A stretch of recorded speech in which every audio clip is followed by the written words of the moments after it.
the day is, but it's exactly what you make it. So please don't go wasting, and I'll do the same, even if it's raining. How could I complain? And my feels got me feeling some type of way. You always free to take a break. Hope you feel what I felt. You gotta look after yourself. Sometimes it can get lonely, never living in the moment. When the sun is shining, hope that I'm reminded, like how the clouds keep changing. I'm always steady rearranging, going back to the basics of what a good day is. What a good day is. What a good day is. What a good day is. And that's exactly what the day is. All right, we are back at it. Good morning, everybody. Hopefully y'all are doing well this morning. Drop a 1 in the chat if you can hear me. Drop a 1 in the chat if you can see me. We're gonna go ahead and get into it. Yeah, don't shout out to me, shout out to Keely, man. I love starting my day with that song. Hopefully y'all are good. I see the ones in the chat. Let's go ahead and get into it and see how we looking up in here. Woo!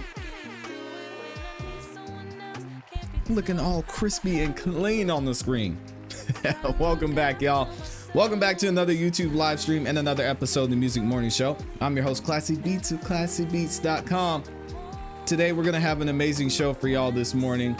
We're going to talk about Drake, what's going down with this lawsuit. We are going to go through the lawsuit and break it down piece by piece. I'm excited about it because this is right in my wheelhouse, being not only that it's in the music industry and it has to do with the music industry. So I'll give you guys a lot of insight into what's being said from that aspect, but also I followed this whole entire beef between Kendrick and Drake step by step and documented it on my channel as well. That's really what kind of got the ball rolling with things growing here. So I know all the details about what's going on in this specific lawsuit, and I can give you guys a lot of background there too. We're also going to start the show with the closing arguments from Naziah Harris's pre-trial hearing. I was trying to get the trial today, but for some reason I cannot find it. So things may have been delayed. I'm going to keep checking with Fox 2 in Detroit to see if there's any updates there. But anyway, before I get into it, let me say what's up to the people. Shout out to everybody that's in here. Let me see who's in the building. We got everybody up in here. My awesome, amazing Amy is in here. That was the wrong sound effect. Shout out to Amy. I love and appreciate you. Happy banana anniversary as well. Michi's in the building. Taco Tuesday is in here a few days early. Shadow Fox is in here asking about the other trial. I had the live stream ready to go, but I had the reason I had 2 live streams this morning is I felt like for some reason we weren't going to be able to have the live feed of the trial, and I'm glad I did that because for some reason it didn't work out. Ryan S is in here. We got Monterisa. Shout out to you. We've got a Dutchie's mom. We've got Alabama Gigi, Valencia, JC. Let me give y'all a round of applause. Miss 86. Trisha's in here. Nosy Rosie's in the building. Shout out to Texas. Who else is in here? We've got Bedazzle Everything. Happy Thursday. Good to see you. That's a dope name. Mr. Brown's in here. We've got Cynthia. Gigi Lynn is back at it. We've got Judy in here. Cynthia R. Paint and Sound. Anton Bishop, my guy. Tanya's up in here as well. All right, we're gonna go ahead and get into it, y'all. If you could, make sure you like the video on your way in. Not only is it free, not only does it help the algorithm know that you guys are enjoying the show, but it shares it out with more people and helps us continue to grow. We're about to hit 99,000 subscribers. Absolutely insane. I still can't believe it. We'll probably be there sometime later on today or this afternoon. So thank y'all again for the love and support. Almost at 100K. Crazy. All right, let's go ahead and get into this. We're going to go back and look at the closing arguments from the prosecution and the defense in this Naziah Harris case, kind of see maybe the direction they're thinking of going when it comes to the trial that is coming up either maybe this afternoon or sometime tomorrow. So y'all check it out. Let's see what, starting out first, the state has to say. Okay, we are back. And let me on know the if the sound is good too. State of Michigan versus Jarvis. But 2459617. Are the people ready for the line of argument? Yes, Judge, we are. Okay, go right ahead. Thank you. And before I get to the real issue on the homicide charge, I'm going to take care of a few preliminary matters. It is the people's intent to increase count 3, which is currently criminal sexual conduct second degree, to criminal sexual conduct first degree, person under 13, defendant 17 years of age or older. We have the defendant's birthday on the record, and that would be based on the testimony of the one minor witness that testified, as well as Cordell Wright's testimony. The minor witness testified that it happened at the old shop, and when Ms. Ripley was asking questions, she identified that as being the location.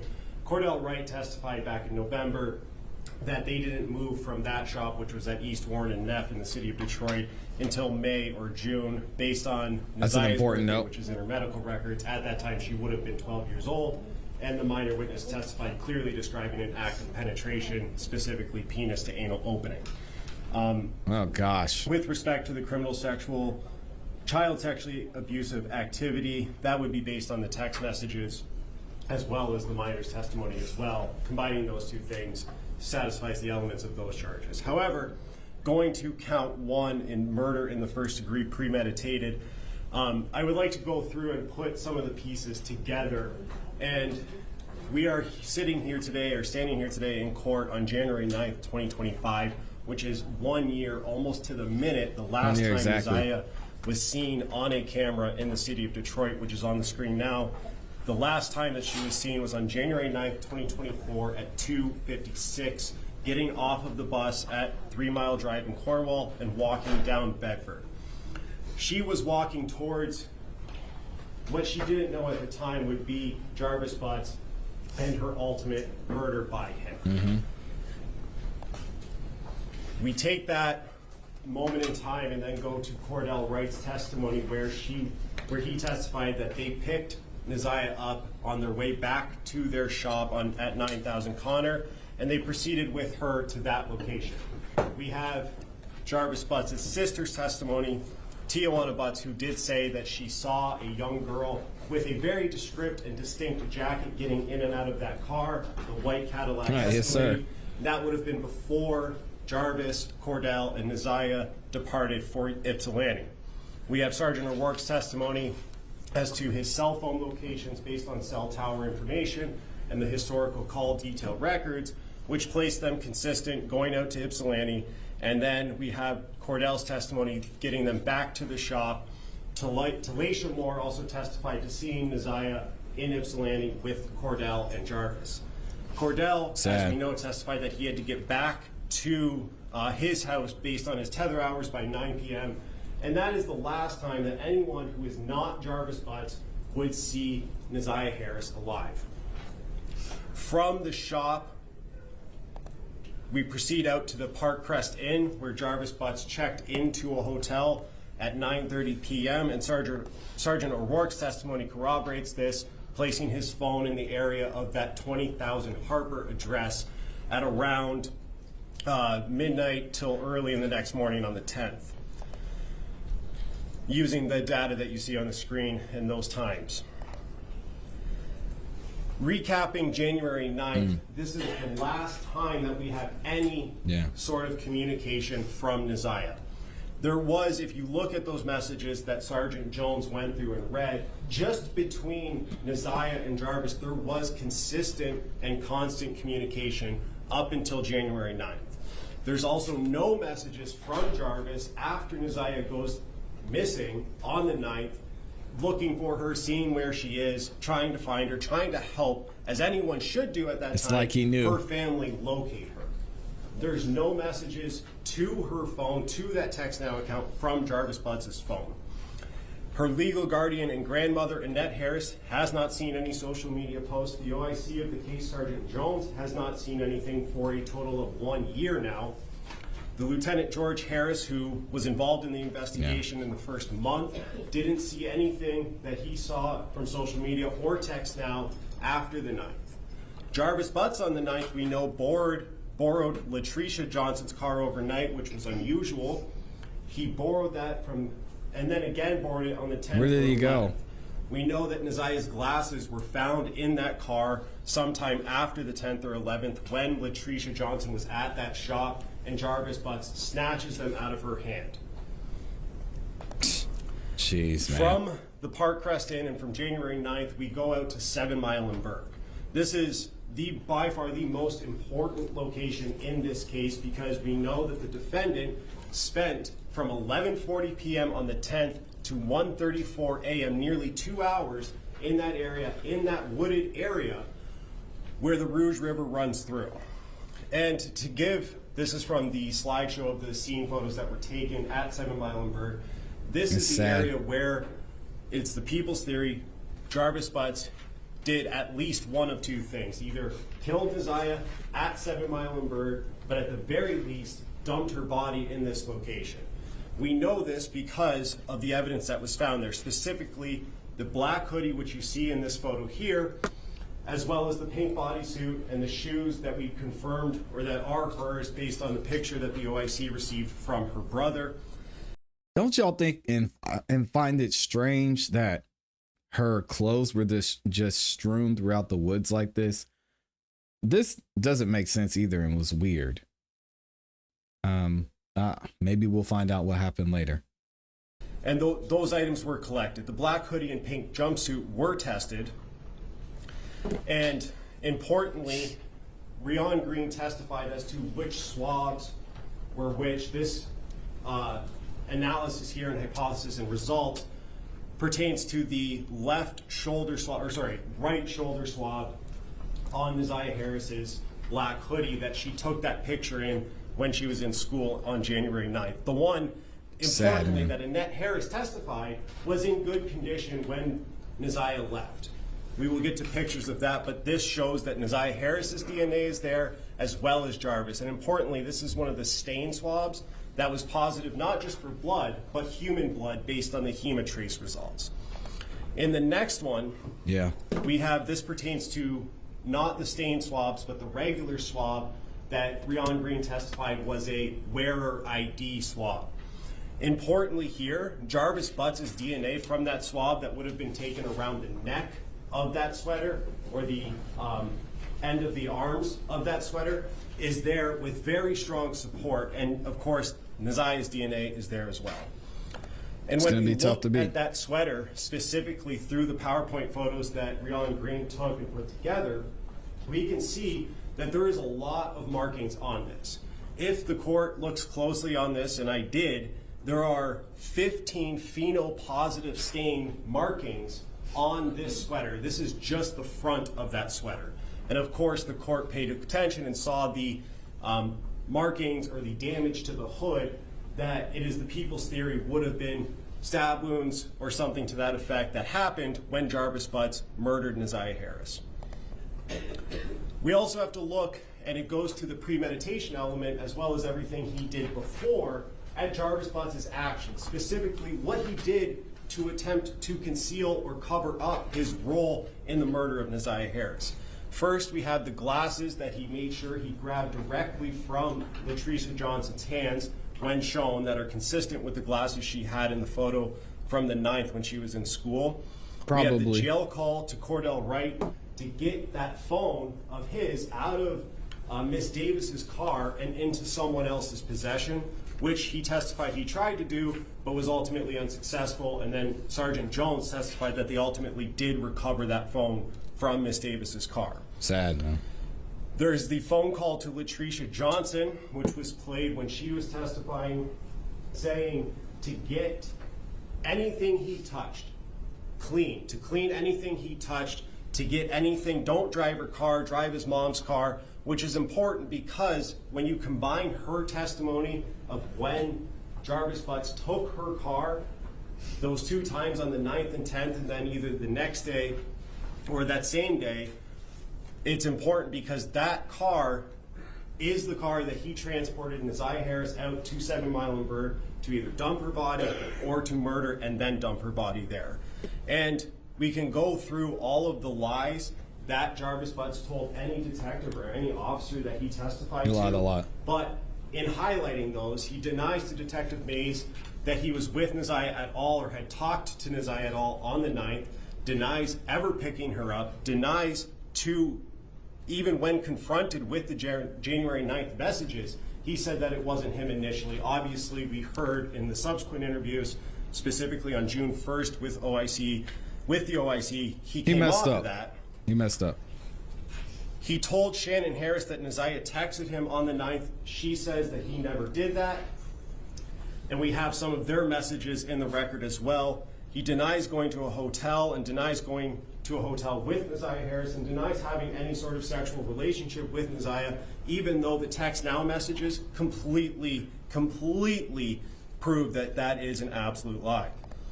We also have his motive. We know from Sergeant Jones that he was going to be going into custody supposedly on January 9th for until roughly December, I believe, is what Sergeant Jones testified to. We know that that date was adjourned because he said in his interview that he had a legal issue. He said it was out in Clinton Township, but I submit to this court that that's not the legal issue he was talking about. He was talking about the legal issue he would have had if Neziah had been left alive. He had to make sure that when he was in custody that she was not going to give birth to any child of his. That's his motive in this case. That's why that's January 9th. Sentencing date was adjourned to February 7th so he could take care of that potential legal issue. He was being told consistently by Neziah throughout the months that she might be pregnant, and then on 11/27, she says to him that it's hard to do this gym shit with this baby.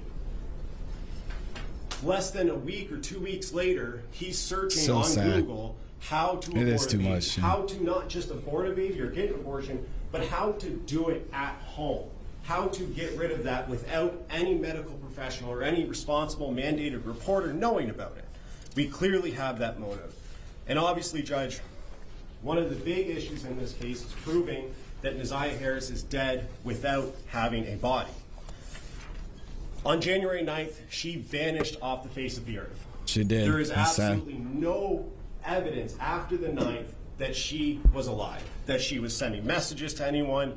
Her, again, legal guardian had not seen her since the 9th. No one else, officers, friends, family, have seen her since the 9th. There's no social media post reviewed by any officer to this day that would indicate she was alive. There's no messages, no further messages on text now after the 9th. There is a full and complete stop of any activity that would indicate she was alive. And Judge, I submit to this court that if that were the evidence that we had. Yeah, and the reason he had to Google how to do the abortion from home is because if he were to take her to an abortion clinic, then she would have to get consent from a legal guardian, which he is not. So there's that.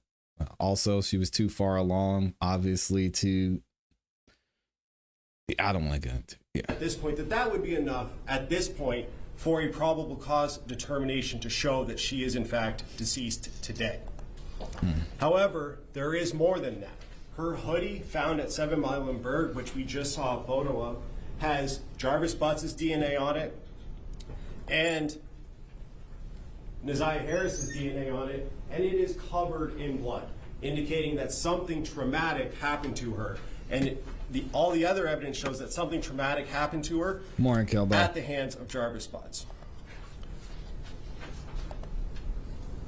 There's also someone said something in the last time we talked about this is maybe they tried one of these home remedies for abortion and something happened to her. She was getting sick.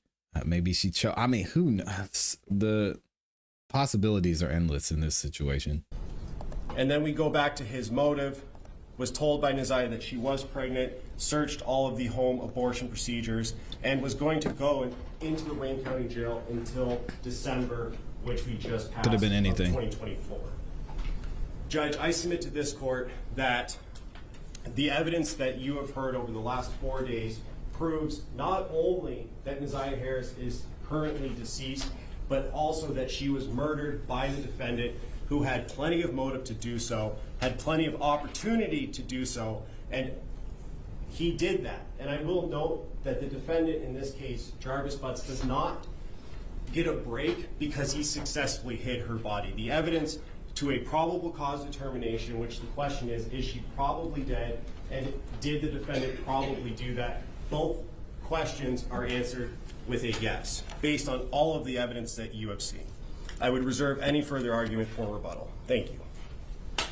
They've got a good case. I mean, this is going to be a tough uphill battle for the defense.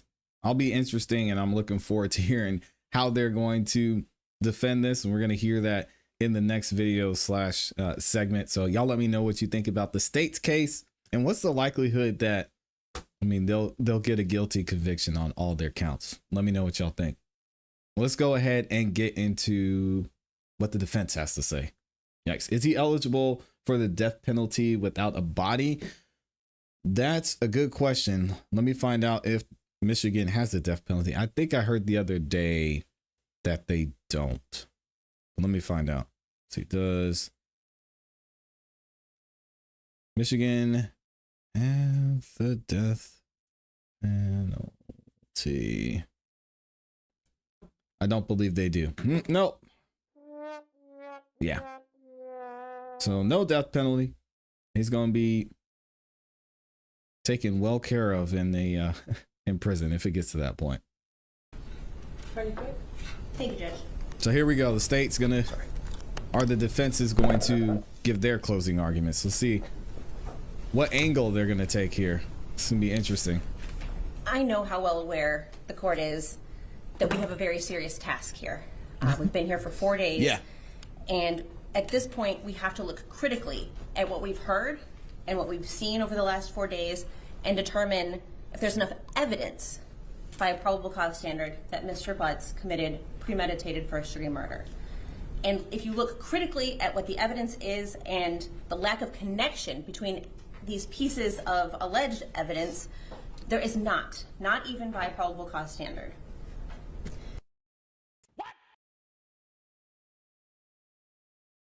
Here we go. To bind over on premeditated first-degree murder, there has to be sufficient facts or evidence to show by a probable cause standard that each of the elements of premeditated murder in the first degree were committed. All right, let's listen to it. First, there's got to be a death. Okay. There has to be evidence that the defendant caused the death of the deceased, that some action that he made or did caused that person's death, that there was an intent to kill, that the intent to kill was premeditated, and that it was deliberate. And here there is not enough evidence, even by a probable cause standard, that Jarvis Butts caused the death of Neziah Harris. There's been no testimony of any eyewitness stating that they saw Jarvis Butts doing any act that could have caused Neziah Harris's death. There's been no testimony of any eyewitness that they saw Jarvis Butts doing anything in preparation of doing something that could have caused her death. And there's been no... I don't want to interrupt the defense, but what about researching home remedies? Again, we stated. Okay, I'll let her go. I'll let her go. I'm sorry. Mr. Butts to support that element. There's not probable cause to believe that Mr. Butts had an intent to kill Neziah Harris, nor that he premeditated her death. There's no evidence of any threats made by Mr. Butts to Neziah. There's no evidence of any threats made to a third party that he was going to do something or that he had a problem that he had to take care of. The issue or the statement was he had a legal matter. And Ms. Davis testified that she was aware of an issue that he had in Clinton Township and that she was the one that was driving him around to court. There's no testimony that he took any specific action in a deliberation to kill her or that in killing her. There's Google searches about legal ways to abort a child, not how to kill somebody or dispose of a body. There's no evidence that he did anything related to the Google searches. There's no receipts of purchases or anything like that. And these text messages were 2 weeks after they were, I believe, December 9th and 10th, which was, I believe, 2 weeks or 13 days from 11/27/23, which is the text message about gym class. And then there's this kind of cryptic text message in between that says, "It healed." We don't know what that means, but we don't know what Mr. Butts took that to mean. Yikes. It doesn't necessarily mean that he believed she was pregnant. There's no evidence of a pregnancy. We have medical records until, I believe it's October of 2023, that don't indicate a pregnancy, that she had been to the doctor in September when she originally texts or messages Mr. Butts and says she thinks that she's pregnant. There's no evidence of a pregnancy. She went to the doctor. We heard from both her guardian, her grandmother, and her Yikes. aunt, Shannon Harris, who lived with her. No testimony from either of them that they suspected that she was pregnant, that there was any medical issues that they had to take care of because that would have caused them to think that she was pregnant. There was an insinuation, well, was she wearing baggy clothing? Was she wearing bigger clothing? There was no testimony that they had to go out and buy new clothes for her because her clothes didn't fit, or that she started wearing baggy clothing. Wasn't this after a month? Barely? A couple months? Who's show? All right. She was wearing denim pants on the day that she disappeared, and there's no testimony that those were not pants that she This is had gonna be recently tough. bought because she didn't fit into the clothing that she previously had. There's no evidence of any kind of plan. There's no messaging between Mr. Butts and Ms. Harris that indicates an escalation of animosity between the two of them. In fact, he essentially kind of starts to disengage. And so there's no written evidence that he had any kind of plan or any animosity toward her at that point. Our submission would be that he understood at that point that she wasn't pregnant and was disengaging. Let's talk about what we did see. So we know that Nasiah got on her school bus around 2:45 on the 9th. She got off the bus a few minutes later, and then she was seen walking up Bedford. She was wearing at that point light color blue jeans, a black hoodie, and then a colorful coat with fur around the hood.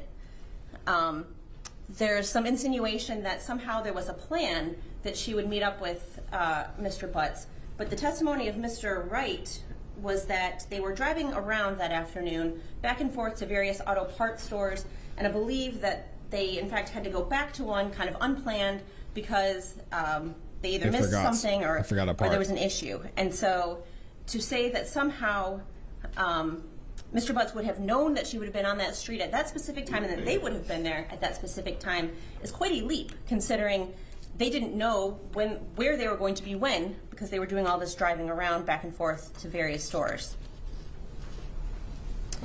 Witnesses put Nasiah at Mr. Butts' auto shop later that afternoon, and then in Ypsilanti with Mr. Butts and Cordell Wright, and Mr. Wright puts her back at the shop later that evening.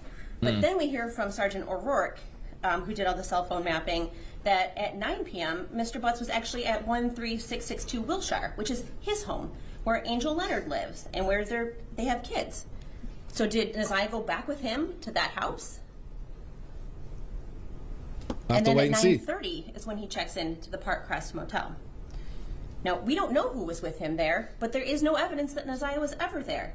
They searched it, they took DNA, they took clippings of various things, they swabbed the shower drain, and there's no evidence that she was ever in that room. She might have been in the... We did hear testimony that the Park Crest is a known place where Mr. Butts frequents and takes various lady friends for a rendezvous. It's much more possible and plausible that he took somebody, one of his lady friends there, than somebody who he was going to kill, right? He's going to a place where they know him. He's a frequent flyer there. And is he going to take somebody there where he would later, before he was going to kill them? That makes no sense. That is not logical.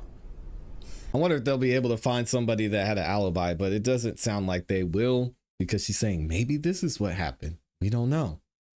So if they have someone that's going to say, yeah, I was with him, that would be an interesting turn. We heard then that after Mr. Butts left the Park Crest Motel, he went to 4 Alexandrine, which is Midtown, so kind of across town, and that's where his other girlfriend, Najeen Rushing, lives. So did he take Nasiah with him there to see Miss Rushing? And he stays there for a while, I think, according to Sergeant O'Rourke's mapping. And then we hear that he is at 7 Mile and Berg on January the 10th at 11:40 p.m. for over an hour.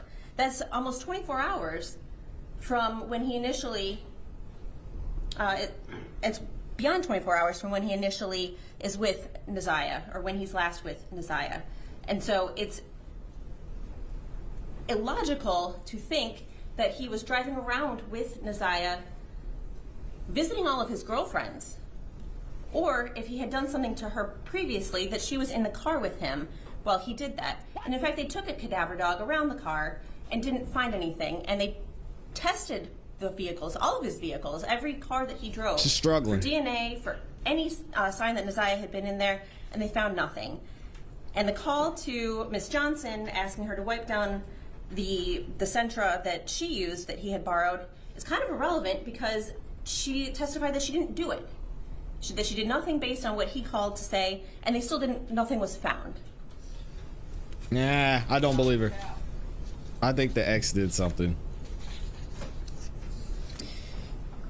We heard about a pink jumpsuit that was found. We didn't hear any testimony that anybody saw Neziah wearing this pink jumpsuit. She's not seen wearing it in any video. I don't believe that anybody even identified it as being hers. I don't believe there was any testimony from either Annette Harris or Shannon Harris stating, yes, we recognize that pink jumpsuit, that's something that Neziah wears. Mm-hmm. When did she have it? There was one blood stain on that jumpsuit. And the testimony from the forensic analyst, Rion Green, was that it was such a small stain that she was afraid she would consume it if she did additional testing. She tested it once and couldn't do any follow-up testing or confirmatory testing because she was afraid they were going to consume the sample. There was also no statistically significant support for finding Mr. Butt's DNA on that stain sample from the pink jumpsuit. And there was no statistically significant probability that his DNA was on the jumpsuit at all, that he had had any contact with the jumpsuit. And they took a lot of swabs of that jumpsuit. I believe the number was that forensic analyst Anderson testified to, that it was 24 trillion times more likely to have originated from two unrelated unknown contributors than Jarvis Butts. Then we heard about the black hoodie. And that black hoodie was significantly more weathered than the pink jumpsuit. We heard about that from the Border Patrol agent Barnes and other folks that came into contact with that sweatshirt, that it looked like it had been out in the weather much longer. And we don't have an explanation for that, but those appear to be tears in the top of the hood. They don't appear to be stab wounds, and they certainly don't appear to be bullet holes. There's weak support for a conclusion that Mr. Butts was a contributor to the stain on the swabs of the black hoodie. The only real support for any DNA on the black hoodie was on the non-stained part. And there's testimony that Ms. Harris was wearing that hoodie on the 9th, that she was in Mr. Butts' Escalade when he and Mr. Wright picked her up after seeing her walking down Harper, that they were in the car driving up to Ypsilanti. And so the possibility that his DNA got on this non-stained part of the black hoodie is not evidence of premeditated murder in the context of all of the ways that we heard somebody's DNA can get on a piece of clothing. Interesting. And I kind of talked about this, but we heard testimony that Mr. Butts drove both a Cadillac Escalade and a Nissan Sentra on January 9th and January 10th. There's a lot of pieces of those cars that were tested. Trunk carpet from various areas in both cars, the driver's floor mat, the driver's seat, the door handle, trunk speakers, the trunk frame. All of those things were swabbed for blood, and nothing was found. We heard about a school ID card that belonged to Neziah. We heard Valerie Smith testify that she noticed it at some point in February, maybe a month or so after Neziah was last seen, and that she decided to pick it up 2.5 weeks after she first spotted it. But she was pretty clear that she only noticed it about 2 weeks before, but that she looked at it every single day. Seemingly, if it had been there before then, she would have noticed it. When did it get there? We don't know. There was no evidence. There's no testimony as to that. And there was no other evidence found in the 7 Mile and Greenfield area, and there's no evidence that Mr. Butts was there. We talked a little bit about the medical records, but all they tell us is that Neziah Harris didn't have a life-threatening condition as of October 24th. They don't tell us anything about her physical condition between the 24th and the 9th, and they don't tell us that she was pregnant. They're just not relevant, except for the fact, I guess, that they don't tell us that she was pregnant, and she was there on September the 27th, according to her text messages.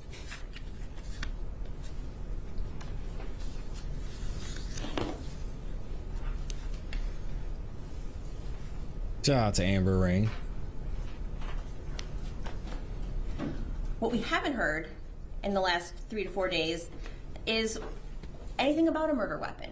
We've heard that they collected guns, but we don't know if any of them actually operated, and they tested them for DNA, and there was nothing found.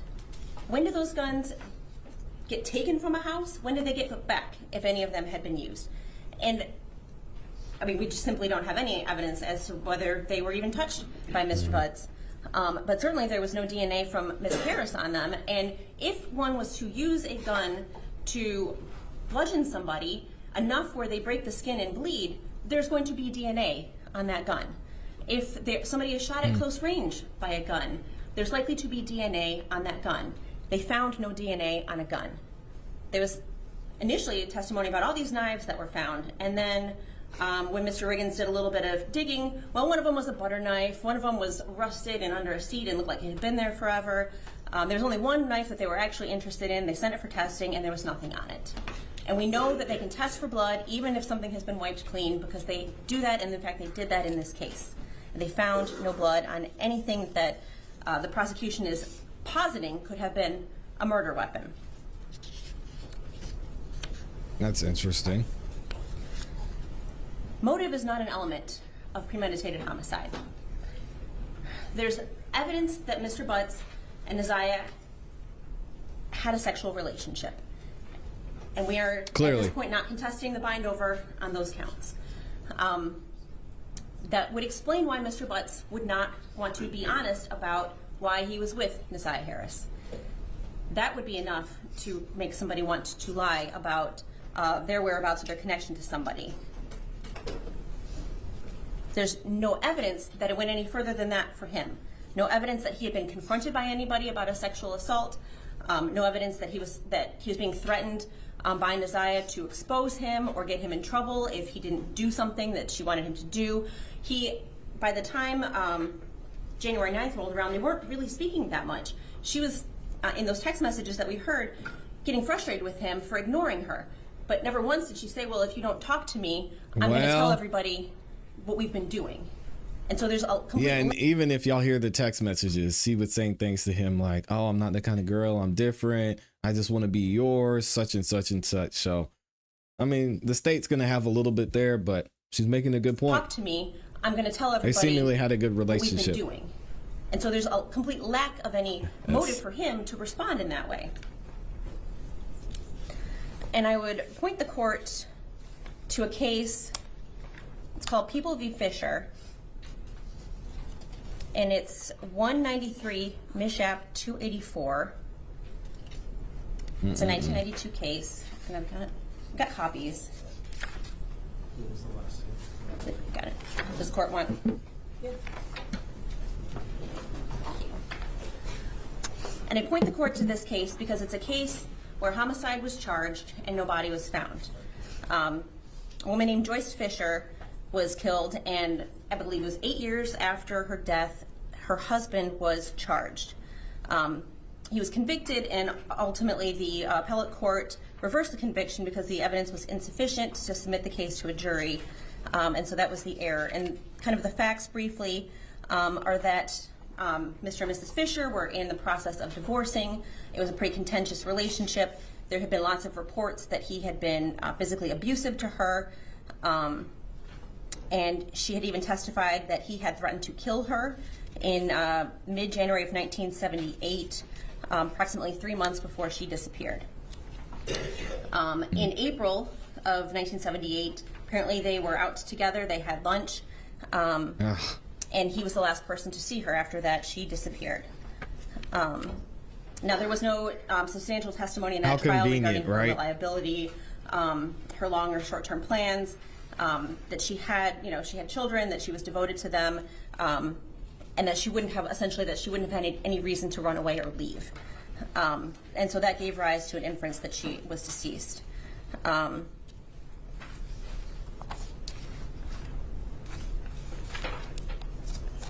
The prosecutor in that case offered no evidence of an act that resulted in Joyce Fisher's death. And the court previously has held that the victim's body, while it's not necessary to establish corpus delicti, there has to be something more. There has to be, in this case, either an admission or confession,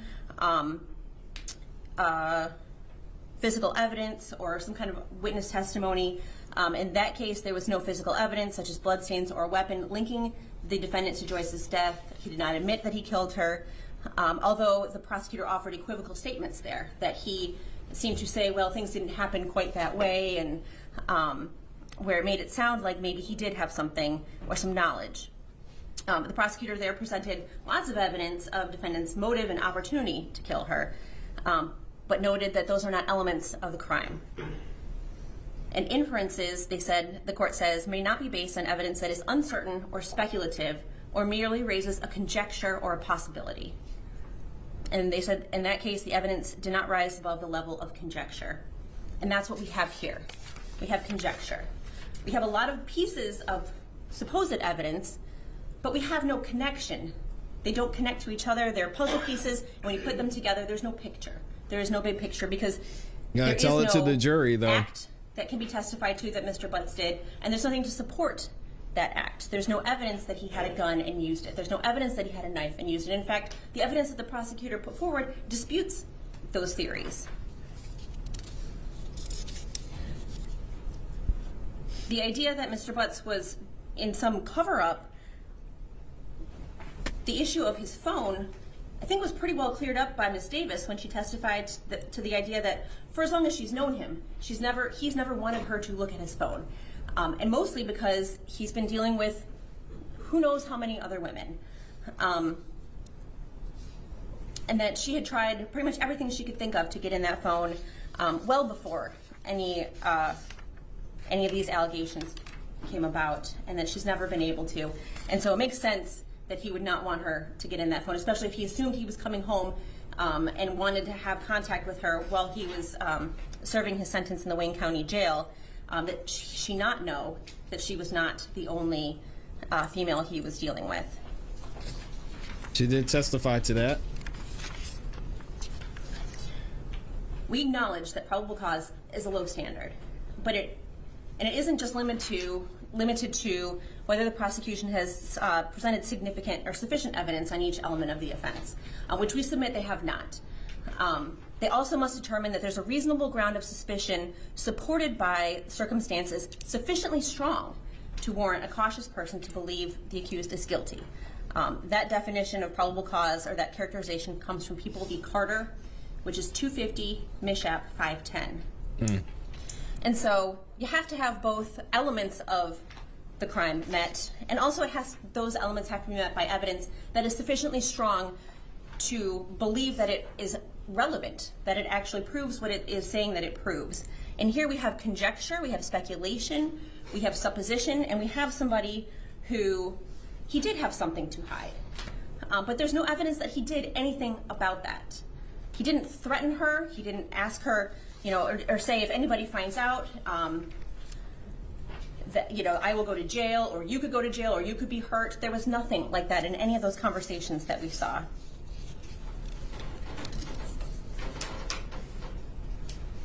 So, yes, Your Honor, even by the relatively low standard of probable cause, we'd submit that there is insufficient evidence of both the idea that Mr. Butts did something to cause the death of Neziah Harris, and that he intended to kill her, or that intent to kill was premeditated. We don't know what happened when she left his shop on January the 9th around 9 o'clock. Put him on the stand. But I think it's safe to say we know she didn't go to his house where Angel Leonard was. or Angel Leonard would probably be here in court and telling us what a weird interaction she had with him and why it was strange that he wouldn't come inside the house or why he wouldn't let her out by the car where he was. We don't have any evidence that she went with him to the Park Crest Motel. We don't have any evidence that they were together beyond 8:30, 9 o'clock on January the 9th. And for that, we're asking the court to deny bind over on count 1, premeditated murder in the first degree. Thank you, Judge. I highly doubt that's going to First, happen. I'm going to start It didn't happen. Talking about People v. Fisher that Ms. Quick just referenced. And it is important to note that this case is distinguishable for the following reasons. One, we're talking about a different standard. This was a trial issue, a directed verdict standard, where the court is saying at trial beyond a reasonable doubt. First of all and foremost, it's distinguishable for that reason. Secondly, though, the court in Fisher said in this case there was no physical evidence such as bloodstains or a weapon linking defendant to Joyce's death. In this case, we have bloodstains. We have bloodstains on the hoodie that was found at 7 Mile and Berg, where the defendant spent 2 hours on the night of the 10th going into the 11th. That places them together in the same spot and is very strong evidence that Not necessarily. Harris is in fact dead. Secondly, though, Judge, having dealt with People v. Fisher, Ms. Quick talked about the 9th and 10th, that no one saw the defendant with Neziah for that day going into the 10th and into the 11th. However, we heard from one of his significant others or girlfriends that he was secretive, that he didn't want anyone looking at his phone. And we certainly know that he knows how to keep different women and or girls away from each other. For example, I believe it was Shannon Harris that testified that she was familiar with an address of Outer Drive in Belfort, but she had no idea other than the fact that she would pick the defendant up there at different times. We know through other testimony that the defendant was dating someone that lived there. And with respect to Ms. Quick saying that Neziah never threatened him, never did anything, I'm not sure if this one text message was highlighted by the OIC in this case when she testified, but on November 27th, 2023 at 23 hours and 37 minutes UTC time, Neziah said to the defendant, "When I see you, I'm a fuck you, tell you regret not answering my calls," which I would submit to this court is a threat. Oh, God. I hate those text messages. Later, she says she goes missing at the hands of the defendant. And Ms. Quick also talked about the driving around that Cordell and Jarvis were doing and how it was an unplanned meetup with Neziah on the 9th. However, that may be true from Cordell's perspective, because he wouldn't have known what Jarvis's plan was at that time. But clearly, on the 9th, send okay if you've seen the message so I can delete your number, and then the defendant's response, okay. And Jarvis was the one driving per Cordell's testimony. Now, Ms. Quick also talked about the knives and how the knives found in the defendant's car of the one that was tested came back negative, and that's true. We cannot dispute that. However, we know that that was more than a month after, giving the defendant plenty of time to clean it. But beyond that, Judge, this case is one where the defendant thought to, and successfully did, hide the body. And it's a common sense inference that if he thought to hide the body, he would also think to get rid of the murder weapon at the same time. And Judge, Ms. Quick is right. We are talking about a probable cause standard. And as I said, the question is, did the defendant with premeditation probably murder Neziah Harris? And I submit to this court that the answer is yes. And circumstantial evidence, as is noted in the jury instructions at trial court or in circuit court, is just as good as direct evidence. And yes, this is a circumstantial case, but when we put those circumstances together, including the physical evidence, the cell phone evidence, which I would equate with physical evidence for purposes of that, as well as the defendant's opportunity and motive, the picture becomes very clear that the defendant, Jarvis Butts, took the life of Neziah Harris to protect himself from the eventual discovery of his child that he was going to have with her, or at the very least thought he was going to have with her. I ask this court to bind over as charged with the addition or increase of this criminal sexual conduct second degree. Thank you. Wow. As far as Fisher, I agree with the people that this case is distinguishable. This is a case regarding a trial. And the one thing I had highlighted in pink is the quote, in this case there was no physical evidence such as bloodstains or a weapon leading defendant to Joyce's death. In this case, we don't have the same facts or circumstances. I do agree. And we already got to hear what the judge says about this. Eventually she says, okay, this is going to trial. There's enough evidence. I believe there's enough there to take it to trial, and we're going to see what happens. But I want to ask y'all this question in the chat and try and think about it. It's going to be difficult. It's hard for me. Try and think about it from the legal standpoint and somewhat, I don't want to say objectively, but somewhat objectively. Who do you think in this specific case is going to have a tougher time proving their case? Is it going to be the state or the prosecution being able to prove that she was murdered without a body? Or is it going to be on the defense being able to show that he's innocent of her murder? Yes, they had some other things going on, but there's nothing to show that he actually murdered her. Y'all let me know what you think in the comments and in the chat. Rice Street said the judge is gonna cook him. Danny says the state. Zahir says the premeditation part is a toughie, man. I really think they should just charge them with second degree murder. Another question. Do y'all think he will take a plea? Because in this type of case, I mean, it seems more likely to me that there would be some type of plea that he would take for, I don't know, possibly some parole and a lesser sentence like Zahir is saying. Y'all are saying Cold Pepsi said the state is going to have a harder time. Connie says the state, I don't think he has any alibis. Wow. And good morning to everybody who's stopping by and saying good morning. The bench just has to prove reasonable doubt.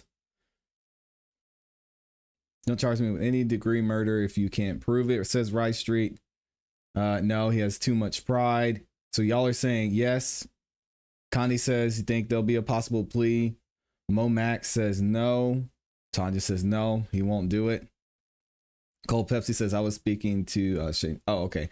I don't think they'll offer one without him telling where she is. That's what I said. I agree 1000%, Danny. That's a tough question though for me, but the state is gonna lose. Oh man. It would be wise to plead because the judge looks like she's ready to cook him. Yeah, prison justice. Oh man. He was the last to see her or hear this teen. Yep, the defense will have a harder time based upon what the judge said. She even said there's a possibility that he did try the home remedy and it didn't work out. And who knows if he did, there is no premeditation to kill, gross negligence, I guess. No plea. They have to prove if he intentionally killed her. I don't think they're going to be able to prove that.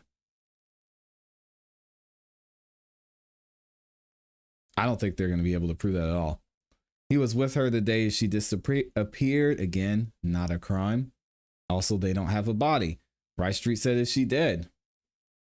We don't know. She's assumed dead because of her. They're saying because she had communication. She was talking with Jarvis on a regular basis and then nothing. He didn't check on her. He didn't hear anything from her for an extended period of time, didn't see what was going on. So, yeah, that's tough. Also, I got to give a shout out in here. Oh my gosh, to Amber Rain in here, making it rain. Just gifted 5 memberships. Shout out to Amber Rain. If you got a membership from her, please make sure you say thank you. And appreciate you, Amber Rain, for showing so much love. Nobody. Yep. There's nobody.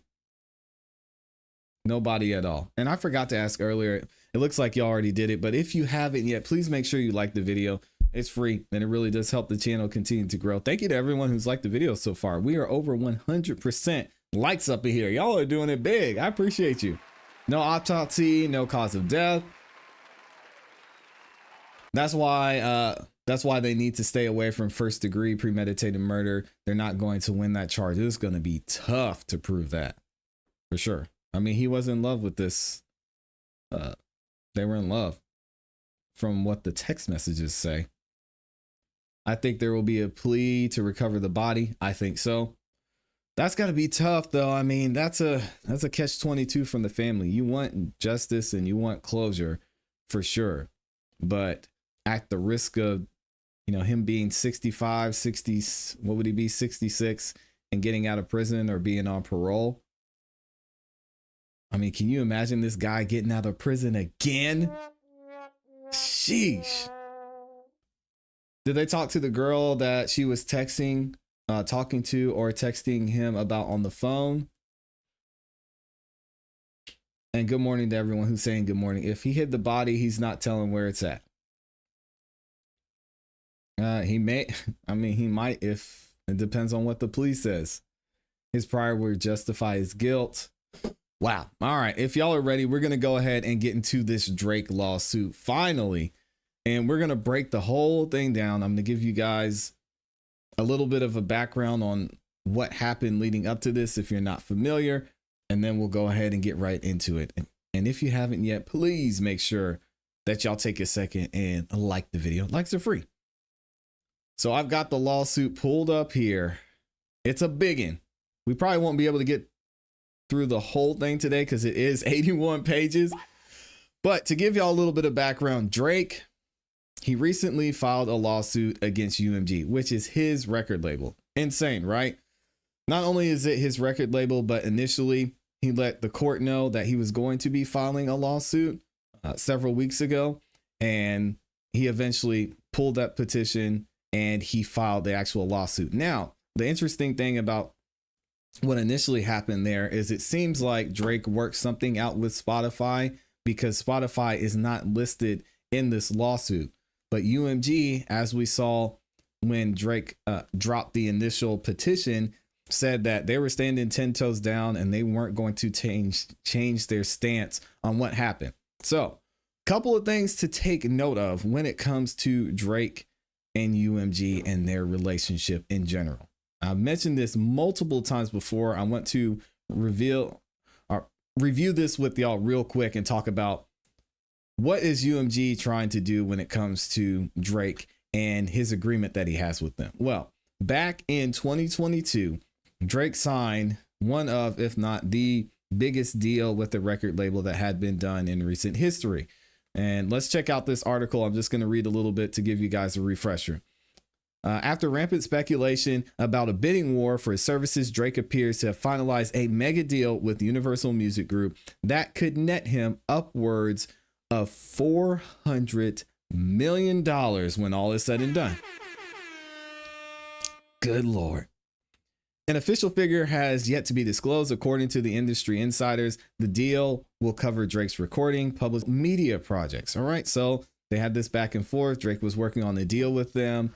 And now we're here at this situation with Drake and Kendrick Lamar. So what happens is last year in May, Drake, Kendrick Lamar, they go at it back and forth. Kendrick Lamar gets on a verse on Future and Metro Boomin's new album, and it starts things escalating between Drake and Kendrick Lamar. They go back and forth. Drake ends up losing the battle. He kind of bows out when he drops the Heart Part 6 at the end, basically saying, I don't want to do this anymore. You're labeling me as this, and I don't like where this is going. Not Like Us by Kendrick Lamar drops, the biggest hit of 2024, and we're here where we are now. Kendrick Lamar gets so many opportunities of that. He goes on, he's going on tour with SZA. He lands the Super Bowl. He'll be performing at the Super Bowl. I guess it's probably in a few weeks now, which is insane. Drake was not having it, not happy, which is why all these things started to escalate between UMG, Kendrick, and Spotify and Drake. Because Drake is claiming that UMG essentially boosted Kendrick's numbers They boosted everything with this back and forth and beef between the both of them. And now it's hurting Drake's career. But not only is it hurting Drake's career, he's alleging that the reason UMG got behind Kendrick Lamar in all of this is so that they could have an easier time negotiating with Drake. So what they did is they supported Kendrick throughout. What Drake is alleging UMG did is they supported Kendrick throughout this entire back and forth so they can bring the value down of Drake's brand and then negotiate a better deal with him. It's an interesting take when it comes to record labels. I wouldn't put anything past them, but let's go ahead and get into the actual lawsuit and see what Drake is alleging that UMG did. It's going to be interesting. So y'all buckle up. It's going to be a big one. We've got Aubrey Drake Graham, the plaintiff versus the defendant, UMG Recordings Incorporated. Here we go. What are they saying? A jury trial is demanded. So right out the gate, they said Drake wants to put it all out there. Not taking his foot off of UMG's neck. The plaintiff, Aubrey Drake Graham, we're going to call him Drake moving forward, through his attorney brings this complaint against UMG. Here we go. This is an interesting introduction. A single lie can destroy a reputation of integrity. And while it takes years to build a reputation, it can be ruined in 5 minutes. Now, who said that?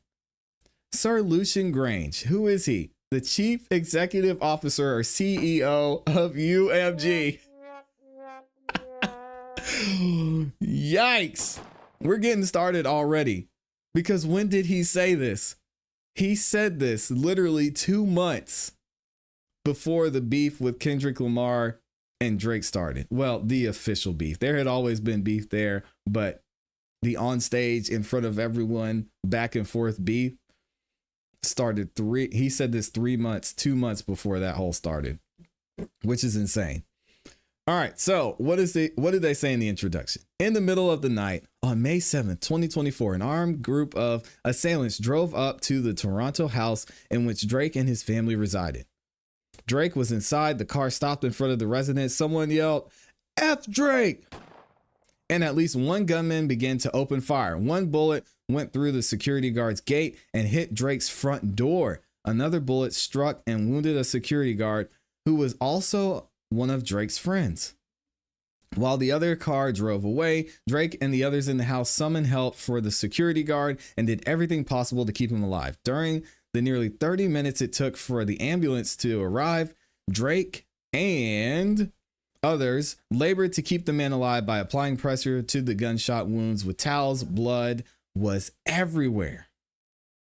After the security guard arrived at the hospital, surgeons worked quickly to remove the bullet, stopping the bleeding, and saved his life. Though it took days for his condition to stabilize, thankfully the security guard survived. Thank God, man. The next day, on May 8th, a different intruder used his bare hands to dig a hole under the security fence surrounding Drake's Toronto house. I think they call it the compound, if I remember right. He managed to dig deep enough to squeeze through and enter Drake's property. Fortunately, Drake's home security guards caught him before he was able to cause any physical harm. Although the trespasser managed to yell racist slurs and threats against Drake before being escorted off the property.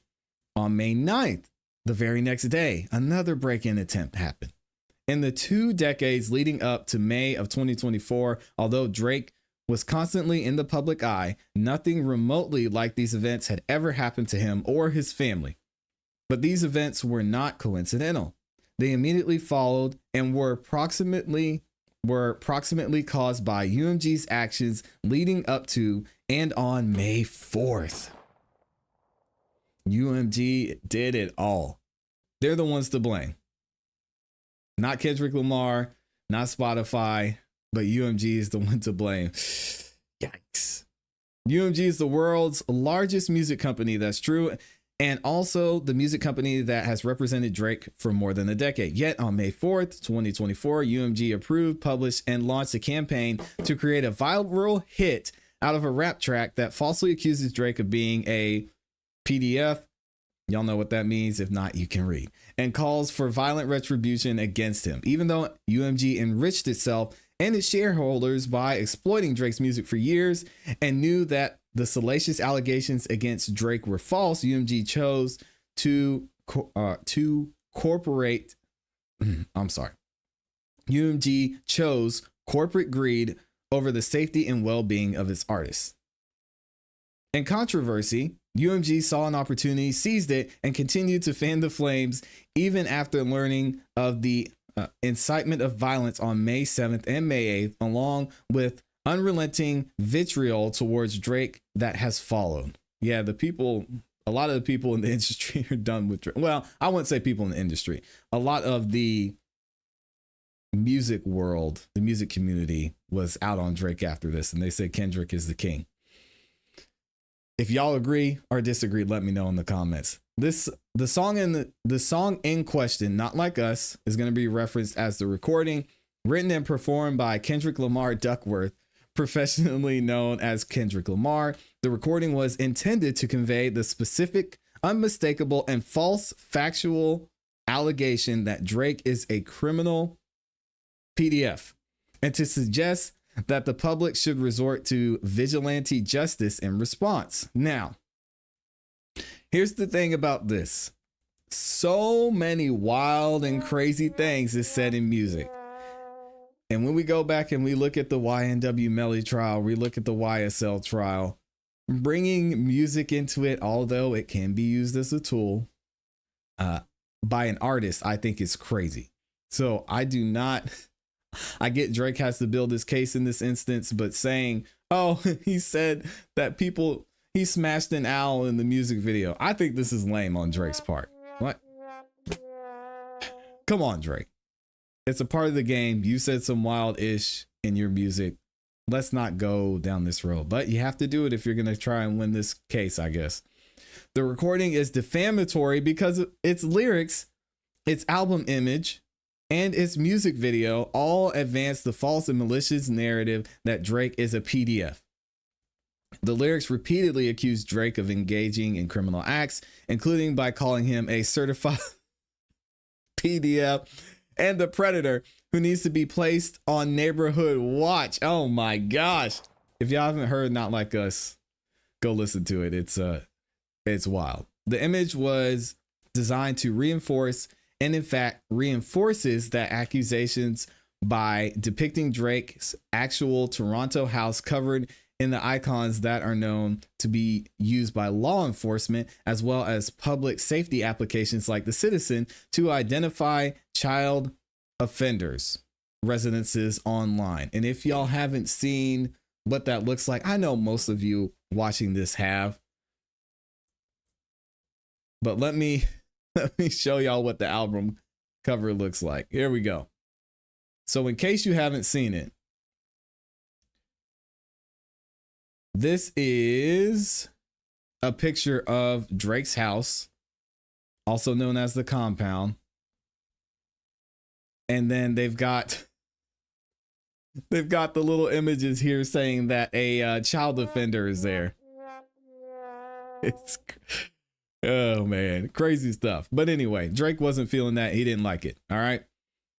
The video bolsters the same message by, for example, showing images associated with trafficking and juxtaposing the game of hopscotch with the lyrics accusing Jake of trying to strike a chord, and it's probably A minor. The lawsuit is not about the artist who created Not Like Us. Thank God, because again, I don't like that they're attacking the art here. Can we leave the art alone? If you have an issue with UMG, take that, but let's not attack the art. It's just a part of the game. The lawsuit is not about the artist who created Not Like Us. It is instead entirely about UMG, the music company that decided to publish, promote, exploit, and monetize allegations that it understood were not only false, but dangerous. He's going to get into it. As UMG knows and have shown at all relevant times, the recording, image, and videos allegations are unequivocally false. Drake is not a PDF. Drake has never engaged in any acts that would require he be placed on neighborhood watch. Drake has never engaged in relations with a minor. Drake has never been charged with or convicted of any crime or any criminal acts whatsoever. Shout out to Drake for being an upstanding citizen. Notwithstanding its knowledge that the allegations are fabricated, starting in May of 2024, UMG waged an unrelenting campaign to spread the recording, image, and video together, the defamatory material. We're just going to refer to it as Not Like Us, as widely as possible. UMG did so because it understood that Not Like Us inflammatory and shocking allegations were a gold mine. Spreading Not Like Us served multiple business purposes for UMG. First, the more people who listened, streamed, watched, and downloaded Not Like Us, the more money UMG and its executives would make, which is true. Kendrick Lamar has a publishing deal with UMG. I mean, when it comes to UMG, this is absolutely brilliant. I'm sorry. I mean, a wise man once said, congratulations, you played yourself. Another one. UMG, if what Drake's alleging is true, was masterful at what they do. And we already know this. That's why they're the biggest music record label that's out there.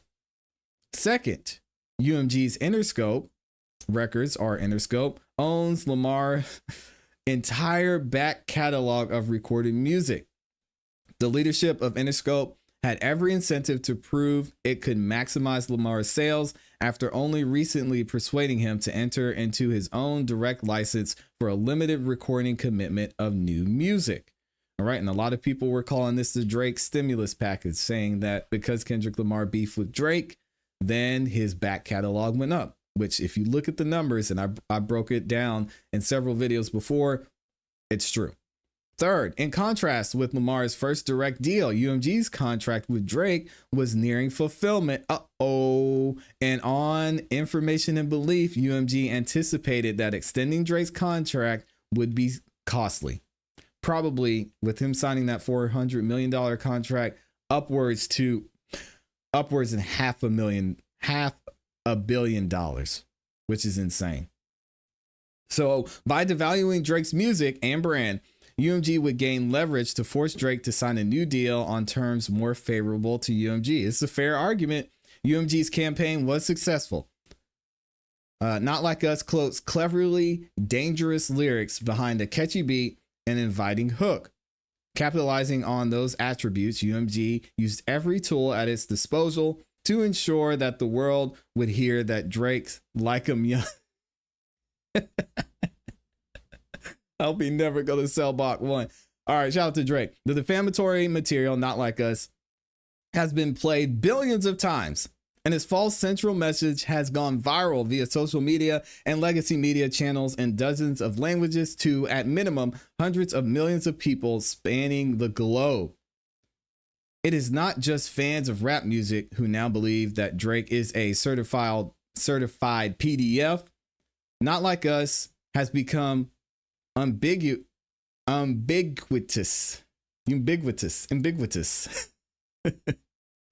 Why are they using big words, man? UMG used the promotional resources and exclusive licensing rights to place Not Like Us on numerous nationally televised events, including but not limited to award shows, national political events, and more. But billions of plays and ambiguity were not enough for UMG.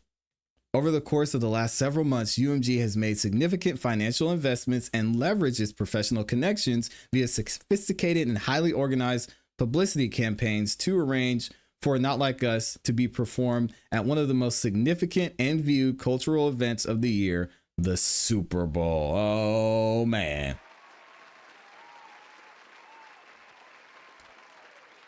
Yep. Congratulations to Kendrick Lamar for making the Super Bowl, too. UMG is legally responsible for the release, publication, and promotion of Not Like Us, including the foreseeable consequences of the same. UMG's business is to possess the exclusive rights to reproduce, distribute, and license the music, including over the internet. In other words, it is only with UMG's explicit approval that Not Like Us could have been released in the first instance. and later streamed, shared, performed publicly, and exploited by content creators on TikTok and Instagram. And Drake's actually going to get into the TikTok, Instagram, and YouTube part of it as well, bringing up a lot of content creators who promoted what was going on between Kendrick Lamar and Drake. UMG's campaign went well beyond the traditional music company playbook. Indeed, UMG has unleashed every weapon in its arsenal, including on information and belief, certain practices that are unlawful. In a memorandum to staff reflecting on highlights of 2021, Sir Lucian Grange remarks that it was harder than ever for artists to break through the noise. As for example, 60,000 songs were added to Spotify every day. UMG made sure that Not Like Us broke through the noise. For one, UMG took the unprecedented step, contrary to its internal practices, to remove the recording's copyright restrictions on YouTube and Twitch, thereby whistling the recording to ensure whitelisting the recording to ensure content creators would republish it broadly. Let me tell you guys, record labels do not play with their music being played, specifically on YouTube. Twitch is a little bit more lenient. I have a music review show, many of y'all know, and during last night's show, I played a song featuring Yak Gotti and Gunna. And within the first 30 seconds of me playing that song, the live stream got blocked and it was done. So UMG, Interscope, any of these other record labels, they have systems built in to recognize music. And what happens is, say I make a song and you want to use it on your live stream, right? But I submitted it and I distributed it through a publisher. The publisher puts the content ID in there and they can see when someone's using their song. If I want to avoid your content, whatever content you're making being flagged, I can whitelist your platform, whether that's YouTube, Twitch, Instagram, and I can basically tell the distributor, hey, when this person uses my music, don't worry about it. It's not copyright infringement. They can use it as they would see fit. So in this case, so many of us, and I say us because I was included in that, got excited when it was time to review Not Like Us because Kendrick Lamar came out and say, hey, y'all, have fun with this. Make it go crazy. We are not going to copyright strike anybody who uses this song. So people were reviewing it. They were playing the whole song on YouTube, doing full breakdowns, again, myself included. And we were able to make a lot of money off of that. Hey, I'm not going to lie. Shout out to Kendrick Lamar. We got a lot of money off of that. And it was absolutely amazing. But then, of course, they came back and copyright struck it later, which then goes to Drake's point. And I don't know if they're going to mention that here. But after a while, they said, OK, you guys have had your fun. Let's get our money back on this. On information and belief, UMG and its agents further put a thumb on the scale by covertly offering financial incentives to third parties to deceptively stream Not Like Us on streaming platforms, to play Not Like Us on the radio, and otherwise promote and endorse the defamatory material, all without ever publicly disclosing the payments. No good. This is called payola, and it's illegal. These actions not only spread and further ingrain the defamatory statements in the minds of the public, but deceive consumers and harm Drake economically. Perceivably, millions of people who listened to Not Like Us or saw the album art and the music video believed that Not Like Us was true. Excuse me. UMG had previously published Kendrick Lamar's song Euphoria, which was also widely understood to be targeted at Drake, and which stated, "Don't tell no lie about me, and I won't tell truths about you." A voluminous public commentary confirms the average listener or viewer has understood that Not Like Us reflected the truth rather than art or hyperbole. In words of one commentator, now everybody believes that Drake loves touching kids. Oh my God. And let's see this note here. Drake previously initiated 2 pre-litigation actions against UMG, which we talked about in state court in New York and Texas. Investigative allegations that UMG engaged in a deliberate and inappropriate strategy of paying third parties to artificially inflate not like us metrics, a practice known as payola. There it goes. And which is prohibited by the Communications Act of 1934, as well as other causes of action. Okay, so they mentioned that there.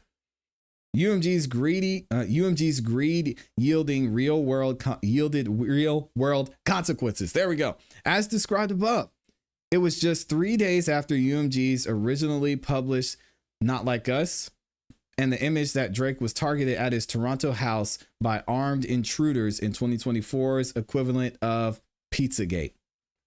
Don't get the reference there. The online response was similarly violent and hateful. An avalanche of online hate speech has branded Drake as an offender and a PDF, among other epithets. Public commentary was repeated. The false claims that Drake is a PDF and an abuser on the level of Weinstein, Diddy, and Epstein, who trafficked children in shipping containers and harbored convicted offenders in his Toronto home. In direct response to UMG's publication, social media users called for the Federal Bureau of Investigation to come at this point and for Drake to be locked up and behind bars. The mob-like response to the recording, Not Like Us, continues to unfold on and offline. Recent flyers were plastered all over Toronto with a photo of Drake and a Canadian YouTuber who was sentenced to 3 years in prison for assault with the words, "Canadian predators gotta stick together."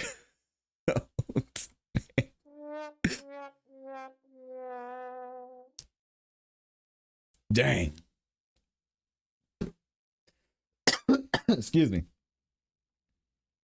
That's wild. That's crazy. Hey, it's a part of the game, man. You can't be mad.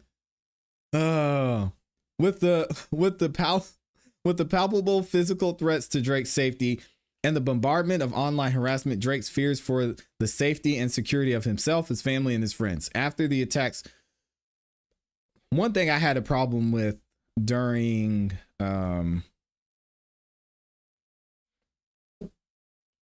this whole beef was Kendrick Lamar bringing Drake's kid into it. I didn't like that.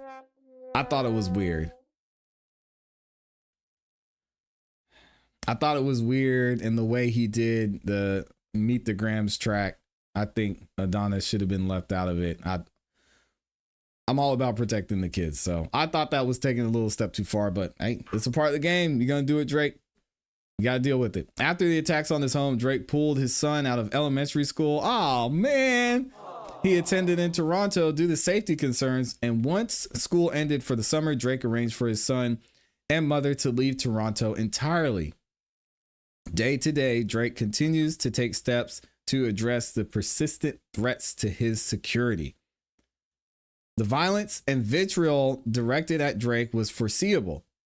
Not Like Us falsely accuses Drake of one of the most vile behaviors imaginable and explicitly calls for retaliatory violence and retribution against him. The false PDF accusations is a devastatingly effective method of assassinating someone's character online.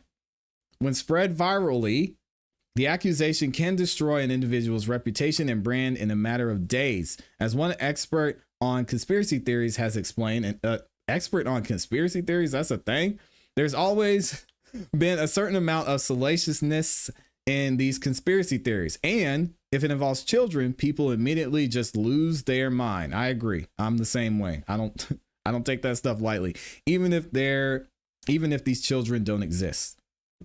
If you just put out the suggestions there, it grabs a hold in a way that is difficult to dislodge. UMG understands just how dangerous these kinds of false allegations are. Indeed, when it comes to allegations against UMG and its executives, they have not hesitated to take legal action against their accusers. Just last year, UMG and Sir Grange were accused, in their words, without the slightest factual basis of aiding and abetting Sean P. Diddy Combs. We talked about this.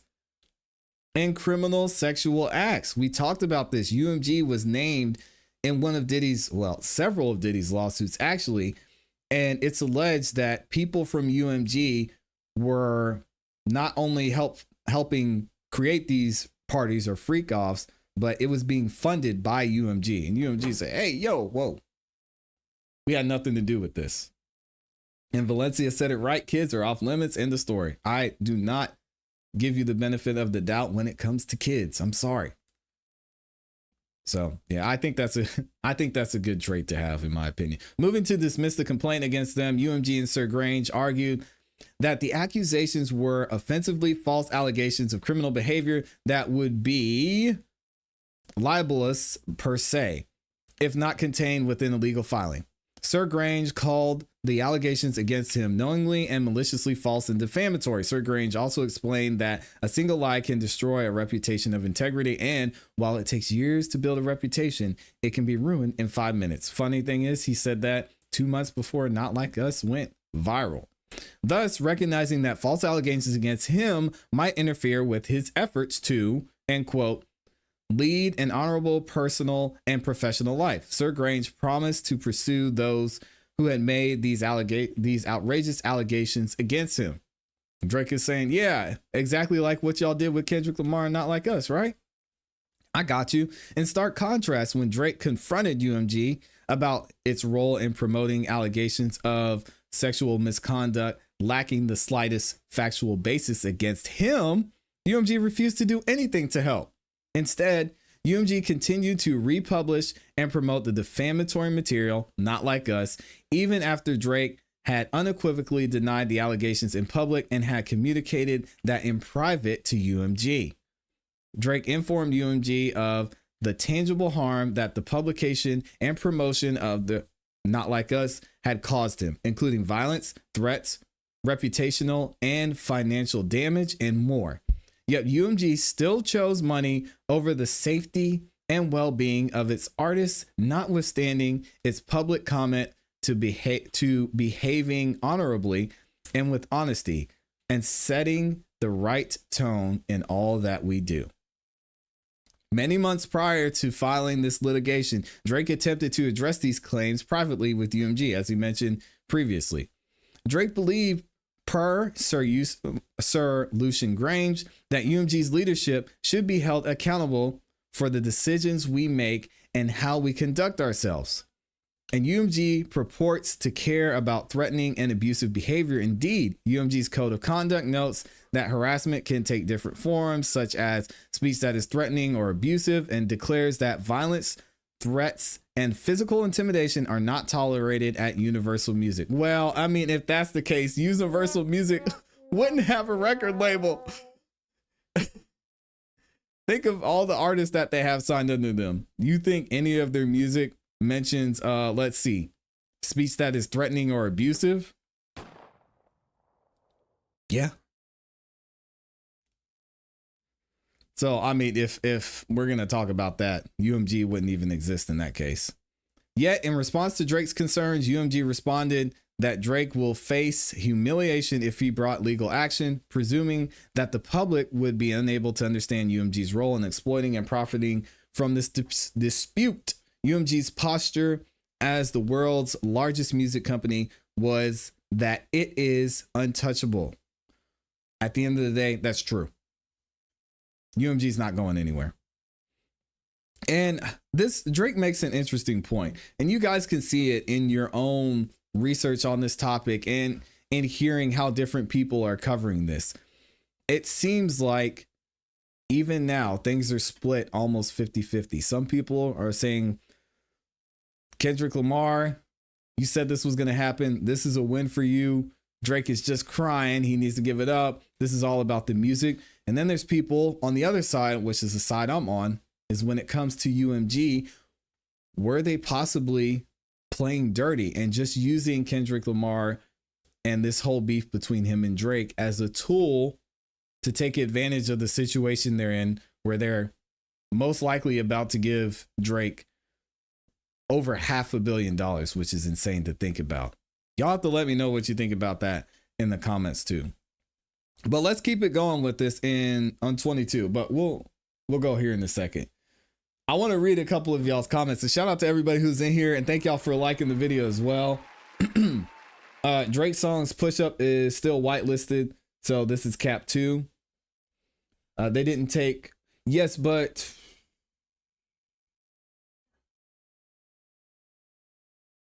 that's because did Push Ups ever get officially released? I don't think it's whitelisted because I think I got I think I got flagged for that. Let me see if Push Ups is still.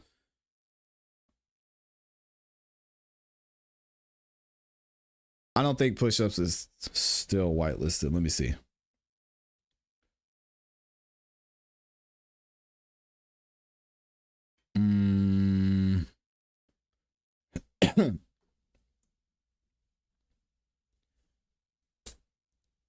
Let me see. Push Ups is. Yeah, it's not whitelisted. I got in trouble for posting that.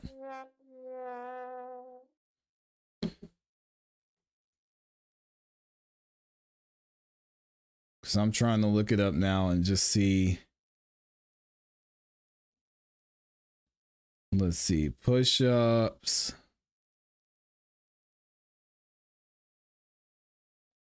We'll look at the copyright here.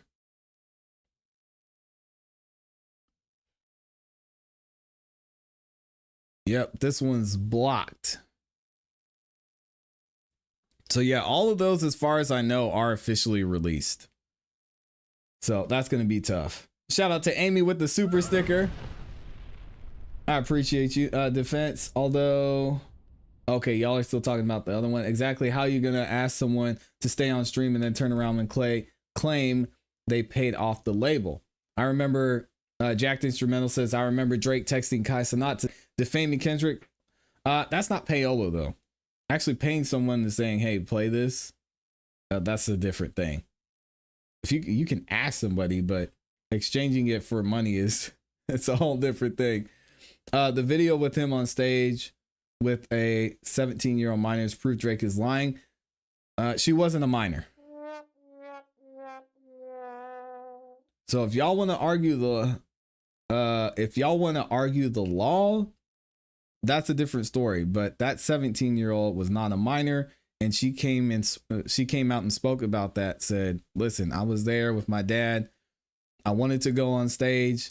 I didn't have an issue with it. I didn't feel inappropriate about it. I don't regret it to this day." She's 30. She's 30 something now. And she wasn't a minor, or she wouldn't have been allowed up there. So this cat, why wasn't Wacademics or Aiden Ross or WTD mentioned? Do we need any further evidence that he is not like us? Are we done coddling and making excuses for his antics? Again, we got to look at it. We got to remove the Drake and Kendrick part of this. And because Drake said very early on, this is not about Kendrick Lamar. Y'all want to say he got the win. Y'all want to say the culture got a win. Drake's like, I don't care. I don't care about that. What I care about is how UMG was trying to use Not Like Us to further, or well, I wouldn't say further, but to decrease the value of my brand. They use practices that are illegal, for example, payola, and now they're going to try and negotiate with me because my brand took a hit because they promoted Not Like Us. And that's where we're at with this. I know all the artists in the community and producers, it's going to be hard to look at it this way, but you really got to remove the Kendrick Lamar beef back and forth, because UMG, if this is true, really put Drake at a disadvantage because they were able to, in a roundabout way, diminish the value of his brand. And once y'all saw, man, go back and watch the live stream I did on this. When the Heart Part 6 came out, I was like, man, Drake, come on. Like, you gotta keep going. And I think what happened and what we're seeing in this lawsuit is Drake saw the writing on the wall, saw how this was being pushed by UMG through a bunch of different avenues. And he's like, no. Now we're going in a totally different direction. This isn't about me and Kendrick Lamar and who's better. This is about UMG trying to save hundreds of millions of dollars. And we're not doing that. He's like, so I'm out. You're not going to call me. You're not going to call me a pedophile. So it's going to be interesting to see how this goes down. No rapper in history has done what he is doing. He was the poster boy for hip hop for decades, pushed by the machine. Emotional Man in 2025. And I don't think that's the problem. I think the problem Drake is saying in this lawsuit is that UMG used this to their advantage. And that's just wrong. They're pushing it. Not only are they making money off of it, but they're going to be able to negotiate with Drake at a lesser amount. Just Lee says it. UMG is playing chess. And if so, man, this is so brilliant. I got to give them a round of applause. And especially if they get away with it. These record labels, don't mess with them, man. Don't mess with these record labels. Anton Bishop says, no way the song Hits was a hit, period. Absolutely. Absolutely, I agree. Drake needs to be protected.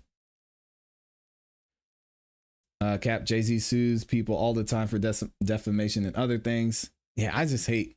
I'm glad that Drake said at the beginning, this isn't about Kendrick. So people just need to put that to the side. We got to focus on UMG and Drake because this is really the issue here. Kendrick Lamar was just a tool, and that's what Drake is saying. Backhanded compliment. The song was amazing. But either way. UMG did the same for Drake in the Meek Mill beef.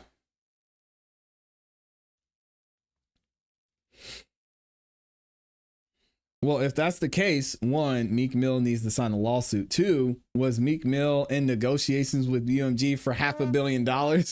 I highly doubt it. So again, there's so much more to this. And we're going to keep it going here in a second, though. But thank y'all for hanging around. You see what they did to Michael Jackson. No one is bigger than the program. Yeah, I said this on X the other day. I said Drake is either going to win this or he's going to disappear. I mean, let's be real. Connie said Drake won by trolling Meek. Label didn't have anything to do with it. Didn't have to do anything. Yeah, I mean, it's Meek Mill. Let's be real. When grandparents and young toddlers like a rap song, you're done. Yeah, Kendrick Lamar won the culture part of it, and Drake, I think he would have taken that because, like I said, he's a $500 million man, whatever. But UMG using that as a way to diminish the value of his brand, that's tough. All right, let's keep it going. We're gonna get into paragraph 22 of this lawsuit and see what Drake is saying about UMG. UMG's response to Drake was especially perverse, given that it is perfectly willing to sue to protect its own interests when it believes that doing so will protect its property. Excuse me. UMG is engaged in the business of acquiring, administering, licensing, exploiting, and otherwise monetizing the music of its artists, including Drake, and it does not hesitate to file lawsuits when doing so suits its financial interests. The lawsuit is both necessary and appropriate because UMG has repeatedly defamed Drake while exploiting and monetizing his work. With his own record label having waged a campaign against him and refusing to address this as a business matter, Drake has been left with no choice but to seek legal redress against UMG. UMG may spin this complaint as a rap beef gone legal. A lot of people are saying that, but this lawsuit is not about a war of words between artists. This lawsuit involves no claims against Kendrick Lamar or any other artist, instead about UMG. And I think this is brilliant that they put this way. They're staying away from the music side. It's like, it's not about the music. This is about my image, my brand, and UMG using a song and pushing it to make the value of my brand go down so they can negotiate a better deal. This lawsuit involves no claims against Kendrick Lamar or any other artist. Instead, it's about UMG, the publisher and exclusive rights holder of Lamar's music, as well as Drake's, and its malicious decision to publish and promote through covert means, false allegations about Drake that UMG knew were false, explosive, inflammatory, and certain to result in both vitriol and substantial harm to Drake's reputation. You're going to have to prove that in court. It's going to be hard to prove. Notwithstanding a relationship spanning more than a decade, UMG intentionally sought to turn Drake into a pariah, a target of harassment, or worse. UMG did not, because it believes any of these false allegations to be true, but instead because it would profit from damaging Drake's reputation. He's 1000% right. He's right. Drake thus brings this action to hold UMG responsible for the actual and foreseeable harm he has suffered and will continue to suffer because of UMG's choice to elevate profits over the well-being of its artists and the music consuming public. All right, who are the parties? We've got Drake, we've got UMG, and that's pretty much it. Jurisdiction, we don't care that much about it. Oh boy, we're going to get a little bit into the background. Now Drake's going to give details about how everything went down. What did UMG do? Right. First of all, Drake is internationally recognized as a multi-talented rap superstar. We all know that. Everybody knows who Drake is. Liability in this case is predicated on the defamatory material, Not Like Us, which UMG published and or caused the publication of beginning on May 4, 2024, and continuing through the date of this filing. This background section provides facts and context about the parties and the events leading up to the initial publication. Drake bragging on himself. We're going to skip over that. We know he's got OVO. He's doing amazing. Very well done. UMG, music industry giant, biggest record label out there. Awesome. Let's keep it moving. What else do we have in here? UMG and Drake have a long partnership spanning over 10 decades. And he even says here, Lucian Grange described Drake as one of the biggest artists of today. No question about it. UMG has licensing and publishing rights over Kendrick Lamar's music. Now, this is the interesting part.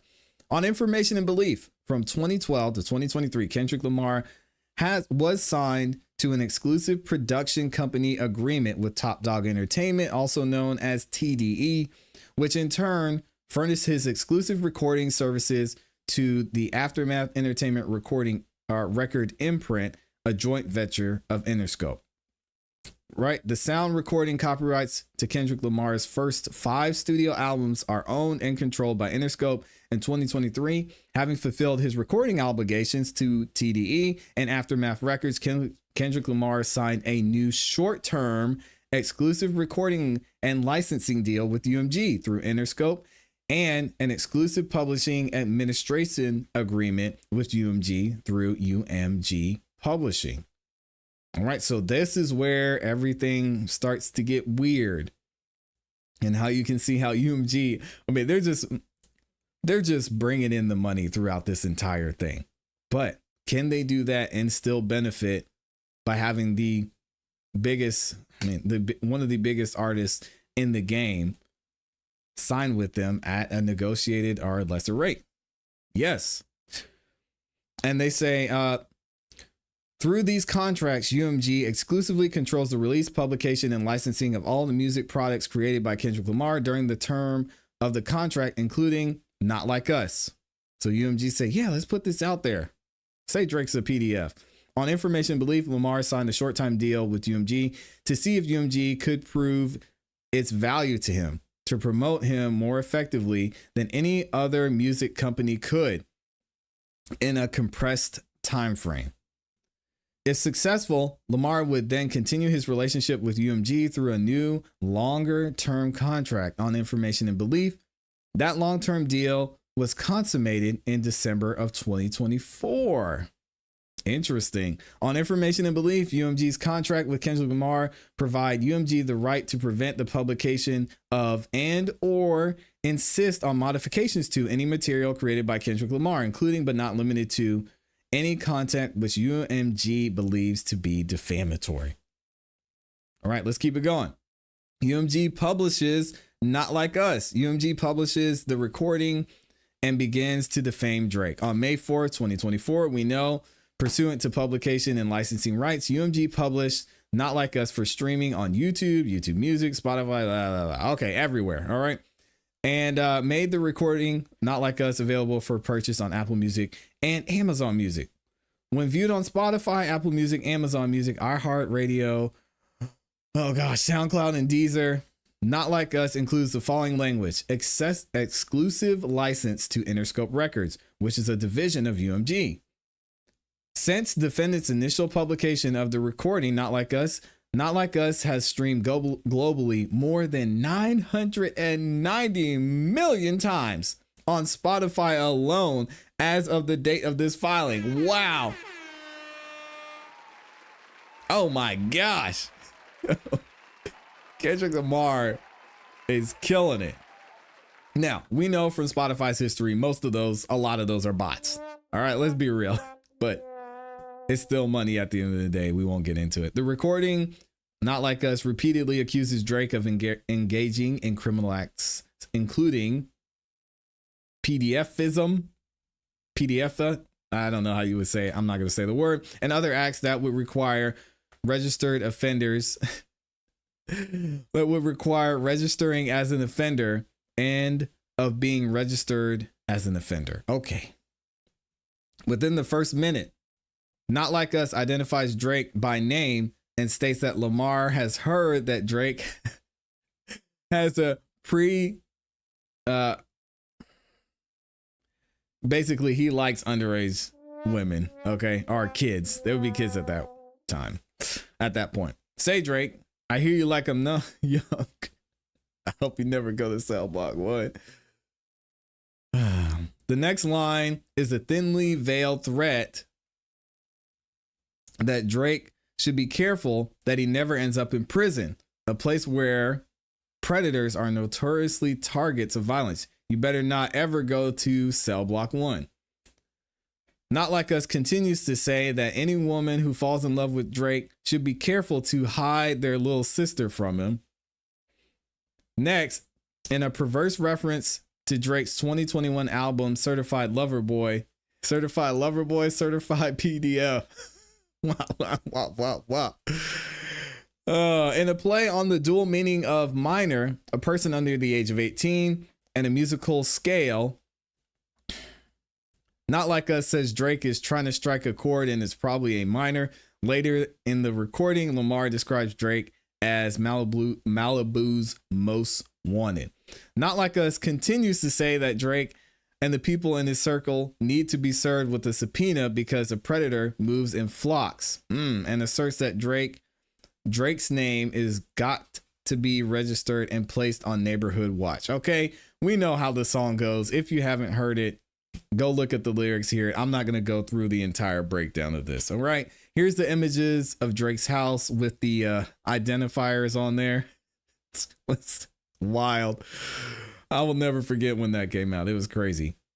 The images feature an aerial view of Drake's Toronto home, including identifying information regarding the location of his home, and is covered in icons used by law enforcement and public safety applications like Citizen to identify child offenders and the residences on public registries.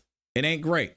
Drake publicly denies the defamatory material. The next day, just a day after UMG published the recording, Not Like Us, Drake denied all the allegations in a song called The Heart Part 6, which was absolute garbage.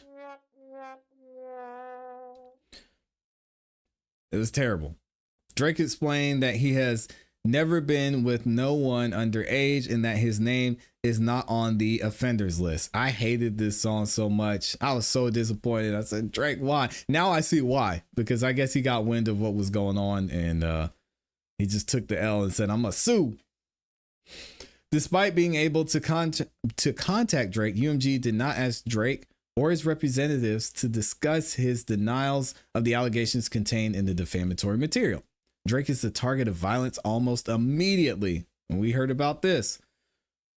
At 2 a.m. on May 7th, a group of men drove by Drake's Toronto residence and screamed, Drake, and released at least 2 shots. One bullet went through the security fence and hit Drake's door. We already went through this in the introduction. What else happened? On May 8th, that's when someone tried to break into his property. On May 9th, there was another trespasser on Drake's property. The security guards got him. These acts of violence against his residence where Drake lives with his son and against his businesses are not normal. Well, maybe in hip hop they are. UMG continues to defame Drake by publishing the Not Like Us music video. I mean, well, you gotta put out the music video. They probably made more off the music video than they would have to pay in a lawsuit. So obviously they put out the music video. Are y'all a fan of the music video? Let me know in the comments in the chat. Trying to strike a chord is probably a minor. We know he was doing hopscotch when he said that. If you haven't seen it, the shipping containers, that was probably my favorite part of the music video. I thought this was really well done. And then he's got him smashing an owl with the disclaimer, no OV hoes were harmed in the making of this video. Ay, ay, ay. In conclusion, the music video depicts a prolonged shot of a live owl in a cage. The meaning is clear. Drake belongs behind bars. Defendant's initial publication of Not Like Us on YouTube has been viewed more than 206 million times as the date of filing. As of the date of this filing, UMG's original publications of the music video remain available on the aforementioned platforms. All right, what else happened?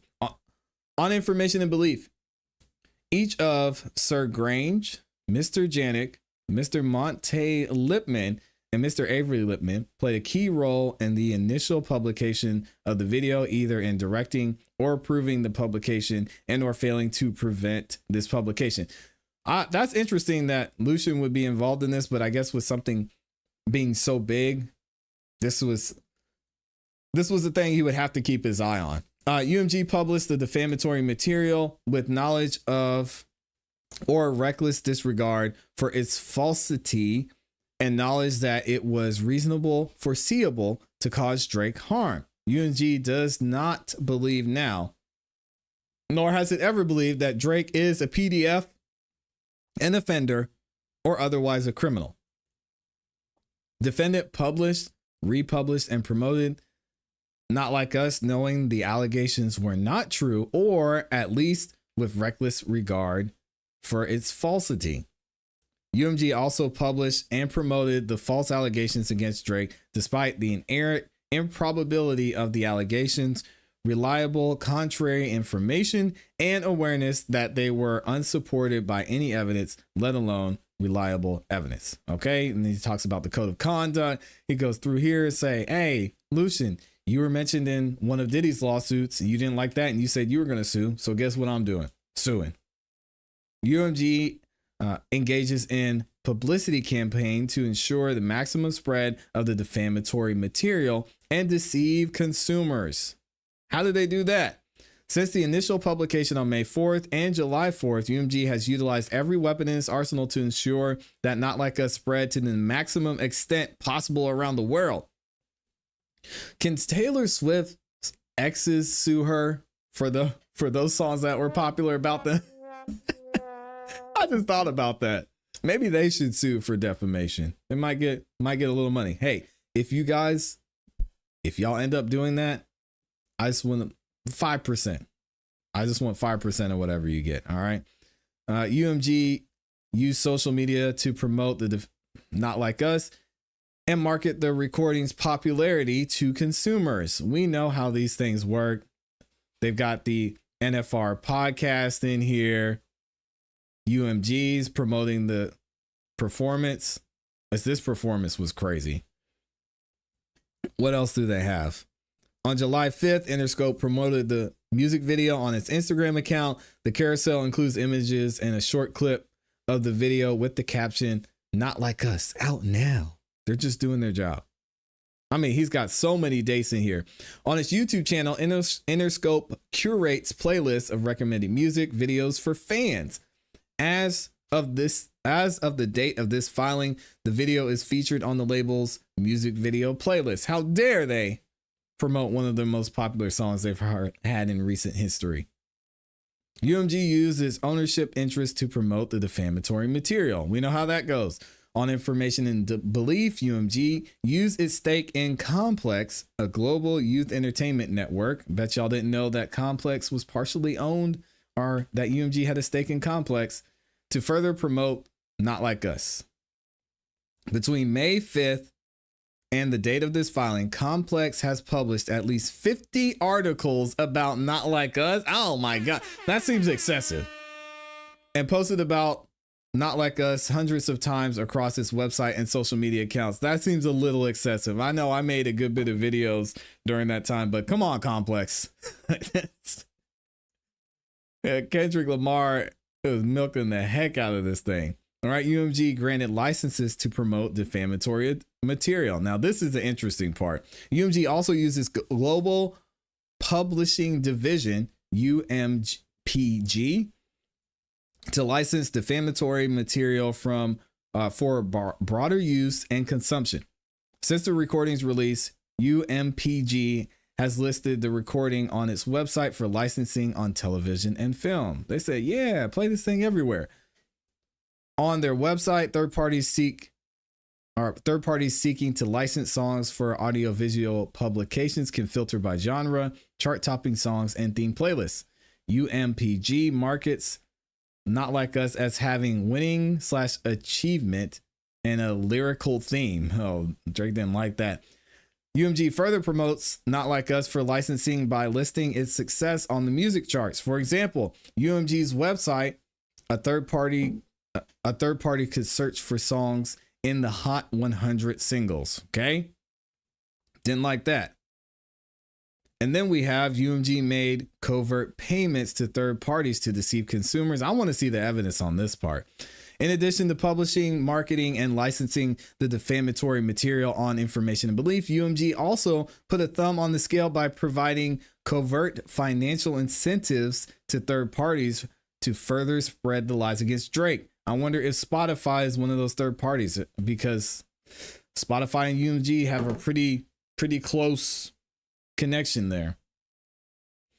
We'll have to see what comes out there. UMG caused third parties to fake streams. What? Oh man. All right, here we go. UMG directly or through its agents conspired with and paid currently unknown parties to use bots to artificially inflate the spread of Not Like Us on Spotify. Bots are software programs designed to mimic human behavior to appear to be real social media accounts. Okay, yeah, we know that. One individual whose identity is unknown to plaintiff revealed publicly on the popular podcast. They didn't even name Come on, Drake. DJ Academics has been your biggest supporter through this whole thing, and you couldn't even put his name in here? Wow, that's cold. He's talking about DJ Academics. DJ Academics brought someone who allegedly got paid by Kendrick Lamar's label onto his live stream, and he was able to show how he uses bots to boost numbers on social media, on streaming platforms, things like that.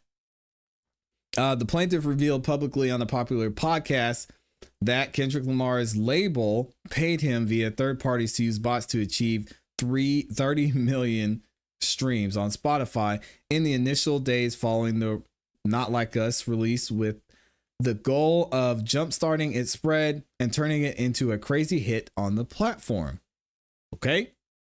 UMG offered undisclosed financial incentives to promote the recording. This is where it starts to get bad. On information and belief, UMG also offered financial incentives, including direct payments and reduced licensing rates to various third parties to promote the recording. He's talking about Spotify. These financial benefits were never disclosed to consumers. According to confidential sources recently made known to Drake, certain UMG labels have engaged in pay-for-play arrangements with radio and streaming services to boost the popularity of specific songs and use bots to artificially inflate streaming numbers. This is nothing new. This has been going on since Spotify was created. So the only thing that's going to be an issue is the pay for play part. And I want to see what goes on with the alleged deal that UMG struck with Spotify, because Drake is alleging that instead of UMG charging Spotify its normal licensing rate, they lowered the rate and say, hey, y'all push this, get more people to the platform. It'll be a great deal for all of us, right? And that's one of the streaming services that they're referencing there. But Spotify, it seems like they did something with, they did and made some agreement with Drake, because they said, all right, we're good. We're going to figure something else out. On information and belief, UMG also provided financial incentives to streaming platforms to promote the recording. Not Like Us. On information and belief, UMG charged Spotify, here we go, lower than usual licensing rates for Not Like Us in exchange for Spotify affirmatively recommending the Not Like Us to users who are searching for other unrelated songs and artists. Yep. What else do we have? UMG took other unprecedented steps to promote Not Like Us. What did they do, Drake? On May 4th, UMG removed the recording's copyright restrictions on YouTube and Twitch, thereby whitelisting the recording. And again, thank you, Kendrick Lamar, for helping pay the bills, man. Shout out to UMG. I'm not giving y'all that money back either, because, hey, listen, I appreciate it. The certified, oh, okay. So the Cartier family, whose YouTube channel has 1.4 million subscribers, posted a video depicting the image and using the recording. As of the date of this filing, the video has 2 million views. They've got No Life Shaq in here. They've got a YouTuber, Zayas. They've got RDC Gaming. Shout out to RDC World. They've got Kai Cenat in there as well.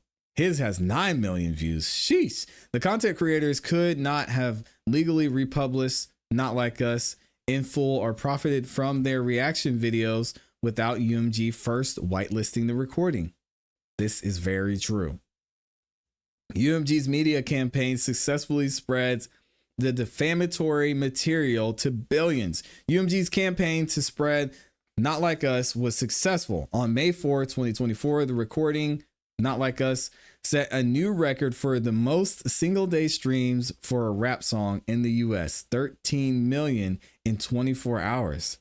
Within the first week, Not Like Us debuted at #1 on the Billboard Hot 100 list with 70.9 million official streams and 5 million radio airplay impressions. Oh my goodness.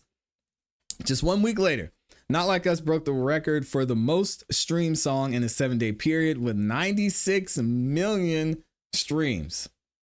After UMG published the music video and Not Like Us returned to the #1 spot on the Billboard Hot 100, in the week after the music video's publication, Not Like Us was streamed an additional 53.8 million times and played on the radio an additional 40 million times. And from July to August, the video ranked first on YouTube's weekly top music video chart. Sheesh. And Drake's still mad about what they said in the video. UMG promoted the Not Like Us with the knowledge of or reckless disregard for its falsity and knowledge that it was reasonably foreseeable to cause Drake harm. And this is where Drake is basically saying, hey, they knew that people weren't going to like that I'm being painted as a PDF and it was going to harm my reputation. UMG was going to benefit, so on and so forth. So we made it to page 58 out of 81. Y'all got to let me know what you think about this, man. This is a tough one. I think it's gonna be hard for Drake to prove if this were to go to trial. I can't imagine that it would. UMG just needs to go ahead and settle this at the end of the day. But with it being so public and Drake's already stating that he had conversations behind the scenes, they might be willing to take this the entire way. What do y'all think is going to be the end result of this? Do you think Drake is right in coming out with this lawsuit, or should he have just let it go? I want to know what y'all think. Wow. Insane. Y'all got some smoke for Drake. Hollywood Code says sometimes you gotta pop out and show ninjas.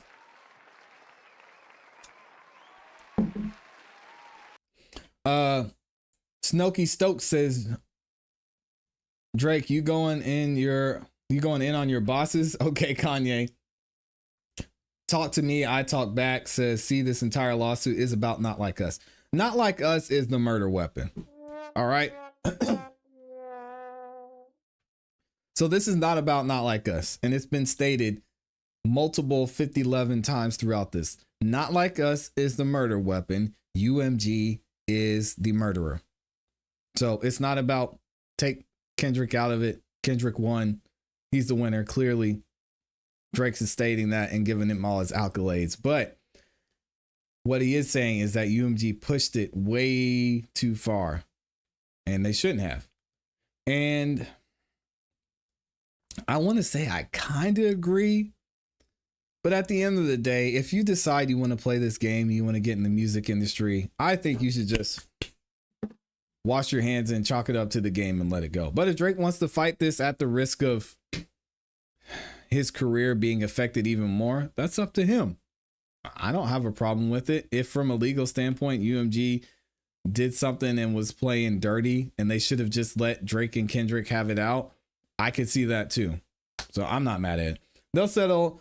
If they go through with the lawsuit, both sides will get exposed. It'll hurt the label and labels more and expose a lot of things about the music business. Connie, I don't think Drake can get Drake can't be hurt through this, because we all know, well, people who are in the music industry know how the music industry works. So we know that Drake is Drake because of how he was put on by the music industry, right? But when you attack one of your own artists to help benefit your business, most artists aren't going to lie down, because, I mean, what's the worst that could happen? It comes out that, oh yeah, Drake, well, we pushed all of your music at the beginning. We invested $10 million in bots. I mean, we already know that happened. So I don't think that's going to hurt Drake in the end. But the record label saying that, if they say it about Drake, they're going to have to say it about everybody. And the record label's not going to come out and let there be evidence shown that they've been botting stuff. So they need this to go away. They made their point. We'll see what happens. Jack Instrumental says, if Drake wins this, I wonder what impact it would have.